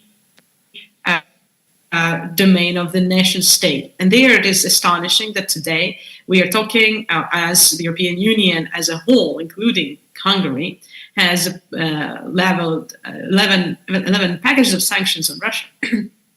Hungary is at the same time building a project successfully, and when my Hungarian interlocutors in the European institutions were telling me years ago that yes, the project would go ahead as planned, and they were telling me the same in early 2022 and the spring 2022, yes, it was going to go ahead as planned, I couldn't believe it. And now it is going ahead as planned. Now I fully believe it will continue and finish. And that means that in the heart of Europe, we're having a 60 to 80 year long cooperation with Russia in energy, and in Hungary it's 50% of power production, right? It depends on nuclear. So it is absolutely astounding. But as we just seen by going through the whole value chain, Hungary is not alone in that club. And coming back to the partnership questions, therefore. So paradoxically, Russia will remain a very big partner for many people, and it's not just about fuel production, it's really about this much bigger picture, very strategic. And second, it's China, because if you look at the new nuclear projects right now in construction in the European Union, right, aside from PACS and aside from Mahopche, and then we had Olkiluoto in Finland, which has its own history, not so bright, and then some projects in France. We have, of course, Hinkley Point C in the UK. It's not European Union per se, but as you said, the neighborhood, right? And in Hinkley Point C is a unique project in a way that it is the first European, in the largest sense of the word, project where China has been allowed to participate as a full-scale partner. Not only as an investor, right, because number one reason it was maybe invited, but also as a full-scale contributor, which in a sense would give a license to Chinese technology and know-how for any other project China might want to attempt or embark upon within the European Union, if Hinkley Point C is successful. And so far, we haven't heard of Olkiluoto problems derailing Hinkley Point C. China is, of course, as was mentioned already, number one builder, but it's building at home mainly because people are skeptical about China, right? Any reasons. However, if this project is successful, and then China is signing contracts with countries outside of the European Union also, it can become much more present globally. And also, and therefore pushing Western actors in this field. And here, for anything that has to do with the longevity of the nuclear technology, has to do really with political decisions and the commitments. Unfortunately, to get to the question about 2050, so far the projections of the share of nuclear technology in power production, today 26%, we said European-wide. For 2050, it's projected to be 12 to 13%. So the projections by the International Energy Agency are downward projections. And the reason is because of the political unwill or slowness on the national level. It is not a European domain. Nuclear, as well as gas, as well as anything else, remains a national decision. And here it's national states which have to step up their commitment and to really invest in it. If the European companies still want to exist on this field and not just be wiped out as they have been in other sectors by Chinese competition over time. Mm-hmm. Thank you so much, Anastasia. One of the issues that was raised during our discussion, actually, as far as I remember, Robert mentioned the small modular reactors. This is also something that is being discussed in countries of the region, in Poland as well. I mean, many Polish companies were interested in the development of projects of that kind. My question is, how do you assess the prospects for the implementation of small modular reactor projects in the V4 region in, let's say, mid and long-term perspective?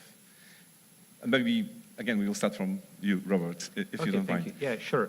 Maybe I will try to share with you some of our thoughts where we are as a company. Maybe you have spotted in media that a couple of months ago, we applied for the US government grant scheme, which is called Project Phoenix. And the grant is aimed to finance the feasibility study about SMR development in exact specific locations we identify.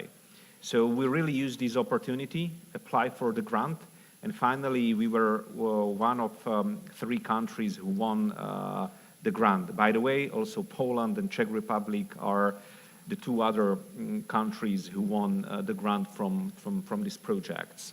And we really would like to start from this feasibility study. So we put together a consortium of companies, starting from us as a potential operator of the SMR, going through the transmission system operator, engineering companies, Ministry of Economy, National Nuclear Authority, and finally US Steel Košice as potential consumer of taker of this electricity. And we basically really would like to analyze specific locations. There are 5 of them in Slovakia, 2 existing locations where we are operating nuclear power plants, 2 thermal power plants, which are going to be closed down very soon, as I said before, and 1 location of US Steel Košice, because they need to also, they would like to decarbonize their basically technological processes and energy. So we would like to start here from this feasibility study and to really see if from technical, economical point of view, it is feasible, when it is feasible, how it is feasible, if some kind of maybe support will be needed. But at the same time, we would like to do our own analysis. We are in contact with different SMR providers, technological providers, engineering companies, to do our own homework and to really come up with own analysis. And we would like to, if we decide, we really would like to decide about the technology where there is a proof of concept, meaning that, you know, something is already online, and we could basically use this knowledge, data, to start discussion with our National Nuclear Authority. So this is basically our status. We are not saying that now we are going to build some number of SMRs, but we really would like to sit down, really to use the possibility of Project Phoenix to analyze possibilities, and then we would like to come up with the best potential solution for us for the future. Mm-hmm. Thank you so much, Robert. Tomasz, would you like to elaborate on the issue as well? Oh, yeah. The SMR topics is very big. Everybody discussed this SMR technology. In my opinion, these projects are very interesting with a great future in usage. In area of electricity production, heating, substitution, production of green or blue hydrogen, and other areas. Nevertheless, small nuclear reactors are still devices of the fourth category in accordance of nuclear law. So it has the same rules for permitting, construction, operation, and as a big operating units, as Mochovce, Dukovany, Temelín, even Hinkley Point, or other Flamanville, or other European power plants. So I would like to say also that we are talking about small modular reactors, but what is the small? The limitation is 300 megawatts, and it is almost like reactor in Mochovce in type of VVR 440. It is almost same size. It is pretty big reactor. So in concern of my opinion, we should always open the discussion on the top of these topics on European Union level and national level and regulators level, how to make a simplification of the process of permitting procedures and its implementation in the countries. Yeah.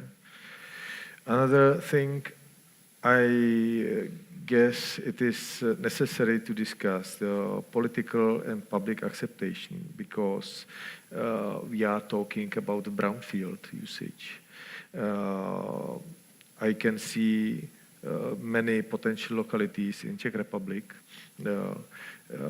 which are created or will be created by the switch off of the existing coal power plants.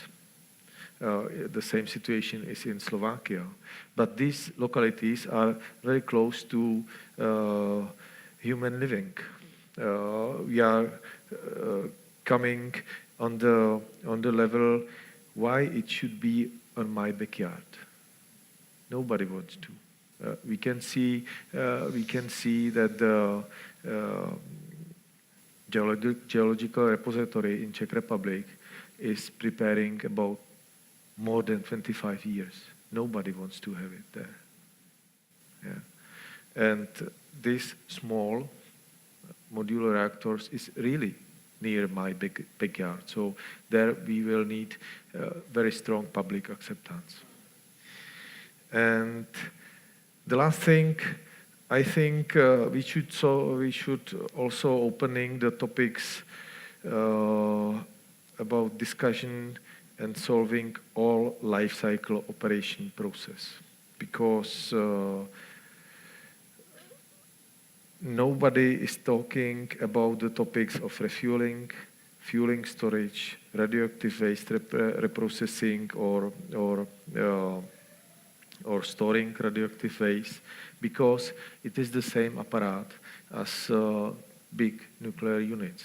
So we can also have a discussion that it needs the same level of safety and security in that localities. Mm-hmm.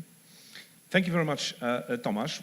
We have a few questions which are related to the EU and the regulatory framework that is being adopted on the EU level. And we know that there is a kind of a dispute within the EU, or actually between EU member states, and between the so-called nuclear alliance and countries which are against nuclear energy, and of course Germany is one of the examples, phasing out nuclear power plants. And I have actually a few questions related to it. I mean, the first one, because we observe some kind of at least a truce among EU member states with respect to nuclear energy, and the current stage of the discussion related to the electricity market design is a kind of an example of that. Do you think that we may reach a kind of a stable solution when it comes to the dispute over nuclear energy in Europe? How V4 countries and the cooperation between V4 countries can contribute to finding, let's say, a stable solution in this respect. And we have a question which is I'm sure that you see it now on Slido.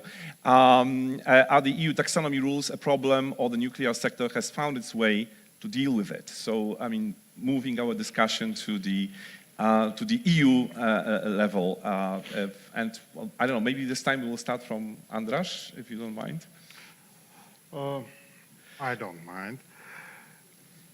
Well, as for the V4, all the V4 countries are pro-nuclear in one way or another. It is still very difficult to, so there is a principal agreement between these four countries that nuclear is needed, they want it. Still, this is important on the EU level. Still, I'm very skeptical about closer cooperation.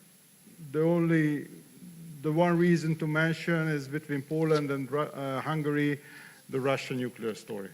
So I heard several of your politicians speaking about nuclear cooperation between Poland and Hungary, and not a step in this direction as long as you have Russian technology in the pool. So this will be more difficult in this regard. On all the other issues, there's still, for the VVR reactors, there is still a very vivid cooperation between Slovakia, Czech Republic, Bulgaria, Hungary. Yes, tactical issues used to be discussed. Still, maybe these are discussed one way or another. So I think issues are pretty fair. As for the EU regulation, I'm not an expert on this, but as I mentioned, still there is a big deal of hope that we can do it only with renewables, especially in some countries. As long as there is this belief, and I really definitely want that this would happen. I don't believe in this. But as long as this belief is firmly there, it is going to be very difficult for the nuclear to get further regulatory ground. Questions will arise when people understand that this is not enough. So I very much approach this issue not from the policy side, not from the financial side. All these are very prevalent problems, simply from the technological matrix and the numbers. Sorry. So I think we have to start there. That's it. Mm-hmm. Thank you so much. Anastasia, would you like to elaborate on this EU? I mean, the issues related to the EU agenda and the dispute that we are having around nuclear energy within the EU. You're asking me, right? Because you zoomed out there for a second. Excuse me, Anastasia, could you repeat? Because I think that we... Yes. You zoomed out there for a second, sorry. Yes, so for taxonomy question, yes, this issue has been solved. On Slido I'm looking, there is a question, are the EU taxonomy rules a problem, or the nuclear sector has found its way to deal with it? Indeed, there was before right before 2022, there were many doubts. The taxonomy was not going to make it. Nuclear is not going to make it into taxonomy. That gas was going to kind of be the ultimate winner. And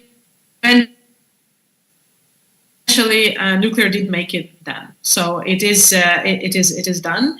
Nuclear is part of taxonomy, and on this level, the European level, there is the conditions are in place, let's say. However, it is the resolve and very clear communication on the national level in the long run, which is very important and be increased. And it's heart-warming for the nuclear industry that, let's say, Poland and even the Netherlands have already expressed their interest in new nuclear. But and maybe the SMRs are going to be an answer. But for example, let's say if you look at the big nuclear countries, let's say France, right, is a big nuclear actor in Europe, and the political vision is formed for 2030.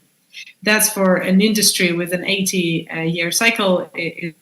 It's good that it's formed this vision, but it isn't enough. And then, of course, at every election in any country, this question is going to be re-asked again and again. You have, as long as you have a possibility of a change of party, with a change of party, to have also a change of energy policy, as we have seen many times, and again, now no longer a member state, but used to be a member state, is the UK, where many energy industries have, from coal to biofuel, have really suffered the indecision of regulators. Nuclear cannot afford the indecision of regulators. And even if it's part of taxonomy, even if there are, let's say, better than before conditions of the European Union, and Germany can find compromises or be open to compromise, because last year, for example, when 50% of the French nuclear park found itself in a non-working capacity in the fall,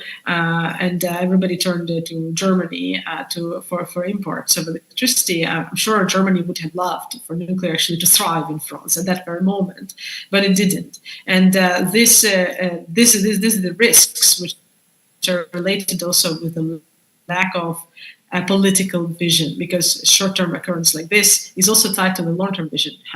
How many projects do you have of the new build in your country? How much investment from the state are you planning to put into these projects? Because of course it's mainly state investment, state insurance every time that is needed. Who are the investors? How is it going to go? And then anything that's SMR, of course, brings us to the partnership question again, because it's American project, which so far has been the most vibrant on the SMR market and the most kind of far-reaching. So when we're talking about the contracts that NuScale is signing, right, that's also about the orientation of, it's going to set some axis for the orientation for the foreign policy of the European Union for years to come, and more maybe transatlantic foreign policy. As a think tank, and as think tank director, I am more foreign policy thinking, as you can notice from my remarks. And I think that, yes, this question about partnerships and about the choices of partners is really crucial for the European security and autonomy in the years to come. Thank you so much, Anastasia. Tomasz, would you like, oh, maybe Robert, yeah, sorry. I think that you would like to go first. I would like to compliment, I will be very straightforward, saying that 2 years ago, the word nuclear was completely forbidden at the European Commission premises. And it was exactly the time when taxonomy rules were under the preparation. We as a nuclear industry were, put together and try really to comment draft, which was on the table that time. And I think that finally we found a compromise with the European Commission. When the time was passing, and now we are here today, and I really have to say that I can really see a huge shift from European Commission. Now they are trying to create nuclear partnerships. They really are, I would say, their statements are more pro-nuclear. They realize that the nuclear is probably the part of the solution if we want to decarbonize in 2050. So I think that even though the EU taxonomy still have some areas which could be somehow amended, and exactly today is the time, because in these days European Commission is running commenting procedure as regards taxonomy rules. So of course we as a nuclear industry would like to come up with some potential fine-tuning of taxonomy, even though all nuclear, operators somehow coped with it, and there were strict, conditions. So, but I think that, and I hope that really European Commission will be more pro-nuclear, will really try to listen to us, and we will try to come up with some common solution how to support nuclear for the future. Thank you so much. Tomasz. I just will be in continuation of what you said, but as we can see, the nuclear energy is now in European taxonomy. There are some conditions when it is supported, when it is not supported. There are some requirements about geological repository, etc., etc. But there is a year when it should be operating, etc., etc., etc. But I would like to say that nuclear was every time political topic. It was unwanted from countries who has sources of renewable energy or green source of energy, as Germany from North Coast wind, from Austria, where they having lots of hydroelectric power, and other countries. But I would like to go back a little bit in the history, because European Union was established in the idea of cooperation and respect to each other, each country to each country. And each member of the European Union has different condition, different locality, how to make its own energy security. So we cannot be, the Czech Republic, for example, cannot be like Austria in the green energy, also the Slovak Republic. And we do not have so much sun, which covers all energy consumption and energy needs, or wind power plants. We have to make it by our own, and each country should have right to solve it by their own strategy to make it in the decarbonization ideas, but make it to be in energy security. And the neighborhoods should be respecting the decisions of other countries. So that is my idea of the cooperation in European Union, because each member of European Union and its energy security means to have energy security of all European Union, because we are all members of connected energy grid, and it works all together. Mm-hmm. Thank you so much, Tomasz. And well, we are slightly approaching the end of the panel. I have one last question, and I would like to ask you to give just very brief answers. If you were to recommend the governments of the VIII countries one message that would address this, one of the important issues, so how to mix the development of the nuclear projects, with the climate and energy goals of the European Union, specifically with respect to renewables. What would be your recommendation in terms of the perfect strategy? To find the balance between nuclear and RES as part of the EU climate and energy agenda. Andras. Thanks. Well, this is, right now I wouldn't put the nuclear at the first place in VIII. So there are a lot of other things to do, more important issues, but at a certain point they have to address this issue because of different reasons in different countries. Maybe Poland is an exception, because you have such a huge coal dependence. You should have started to deal with it much earlier. Czech Republic maybe, but definitely Hungary and Slovakia has other things to do right now. The nuclear, later on, they have to deal also with nuclear. Thank you so much. Robert. I mean, the recommendation is very simple as regards Slovakia. It is based on 3 pillars: baseload and stable capacity from nuclear, then renewables as a CO2-free source of electricity, even though it is intermittent, and the 3rd pillar is flexibility. So using existing hydropower plants, modernize them, put on the market other forms of flexible solutions. And these are the 3 pillars you can basically build the electricity mix upon, and you could be a climate neutral in the future. Thank you. Tomasz? I would never say it better.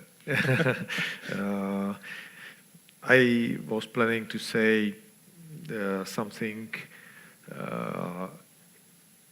which is connected to listening engineers, because this is a really engineering topic about this energy security.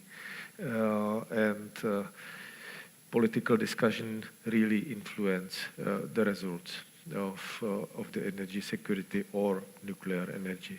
But in accordance of this, I would suggest to have closer cooperation between the countries of V4 to sharing the capacities of industry, or sharing capacity of health, of human resources, and maybe sharing the plans for construction power plants by itself, because now I can see that is the who will be first.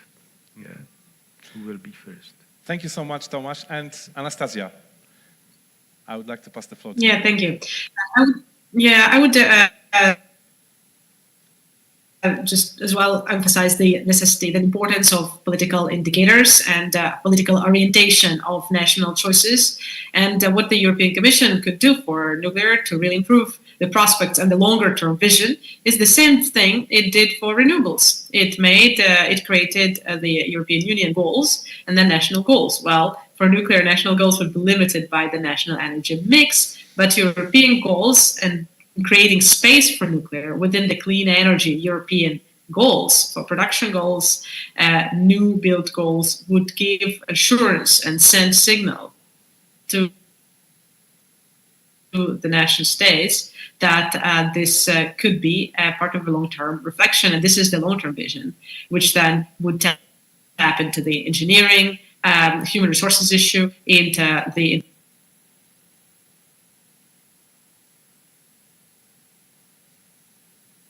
Okay, thank you so much, Anastasia. The time is up, so thank you very much once again for excellent presentations and for all the interventions. I hope that you enjoyed the discussion that we had, and we are glad that the word nuclear is not forbidden, and we hope that advocating for the perception of nuclear as clean would succeed in the long run. Thank you so much once again. And let me ask you to stay on stage, because Veronica would like to make some final remarks, but ask me, I mean, to stay on stage. So please, let's wait a few minutes more. Thank you, Shimon, very much. Thank you and all the panelists for contributing to this discussion on still very relevant topic, nuclear energy. And this is kind of a permanent feature of our region, and we can expect that the goal to reach climate neutrality, we will definitely go well with nuclear, but also I'm sure that beyond. So, ladies and gentlemen, dear colleagues and friends, it has been a real pleasure to welcome you here in Bratislava on the 17th edition of Central European Energy Conference. We engaged in a lot of interesting discussions on timely energy topics and also the topics related to the climate policies, as these two are kind of very much interconnected, and we really cannot talk about one without the other. So it's not in a panel on nuclear, but also natural gas. Within the last year, we found ourselves in very turbulent times, as the speed of changes in energy sectors has been really significant. And we are getting closer to this commitment of climate neutrality by 2050. So we are facing a lot of challenges with really a new geopolitical reality. And I'm sure that this kind of resonated also through all the panels within the last 2 days of the conference. But let's say, were there some easy times during our history? Could we say that 60s were easy or 90s? So not really, but now we are facing very, very different challenges. And since we are all dealing with climate and energy policies and transformation, it is very, very vivid for us and very, very actual. I would like to add just 3 main takeaways from the conference, because it is extremely difficult job to wrap up all these discussions, all these conclusions, and all these opinions and arguments, especially arguments, which is really, really great that we can provide a platform to discuss on an expert level, and not just sharing our opinions, as usually resonates in public space, but especially facts and arguments. So really, thank you for that. So kind of a first takeaway of this conference is that there have been many, many measures on the energy market within the previous year, and especially at the national level, aiming to reduce energy prices. However, achieving the true single energy market, as also resonated in a first panel, we haven't done yet, and we are still very, very far from it. It's a very distant goal. So the cooperation between the EU countries, but also its neighbors, will be crucial in order to achieve it in future. And moreover, talking about the energy market, within the next years and next decades to come, it is very important to invest wisely our money. It is a key, considering value for money principle, in all energy infrastructure projects, not related only to renewables, but also to other ones, such as building new nuclear sites, for example. And here governments should play a pivotal role in determining which projects should be supported, which not, and foster interconnectivity between the countries and their flagship projects. And this is connected to the second point, which is the process of energy governance itself and strong political leadership. As we heard throughout all the panels, there is general inclination in the Central Europe to align with the goals, align with Green Deal commitments and policies, but kind of a clear and unified political leadership is absent. And that is not limited just to the green infrastructure and more deployment of renewables, but also to other sectors. And we can see these debates on the debates towards sanctions on EU, of EU on Russian oil and gas, where the countries are not unified. So political leaders are really crucial in the process of setting the energy vision of the future, so also the market can have some signals of where are we heading to and what can we expect. And the third point is connected with the energy planning and implementation of the project itself. As it was emphasized, especially within the panel on sustainable transport with mayors, but also on reconstruction of Ukraine, bringing energy solution to local level is crucial. And also the roundtable with local and regional authorities emphasized that we cannot omit this level from the process because they are also a great vehicle to what we call public acceptance. Local and regional authorities are key to understand local people, local and regional level, and getting them on board and cooperate with them is crucial. So it's good to kind of step down from the EU level, national level, and bring energy to regions and to cities. So, ladies and gentlemen, let me express our gratitude of all energy conference organizers for all of the people who made this conference possible. And I'm talking foremost about our moderators and great panelists, our partners, our colleagues and collaborators.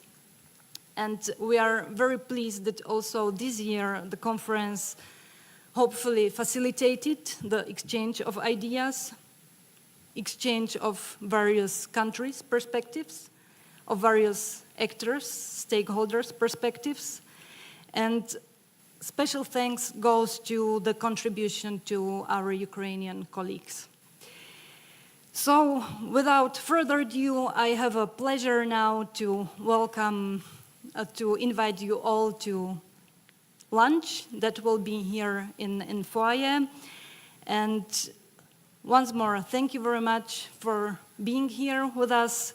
And I really hope that we will see you also next year. Thank you.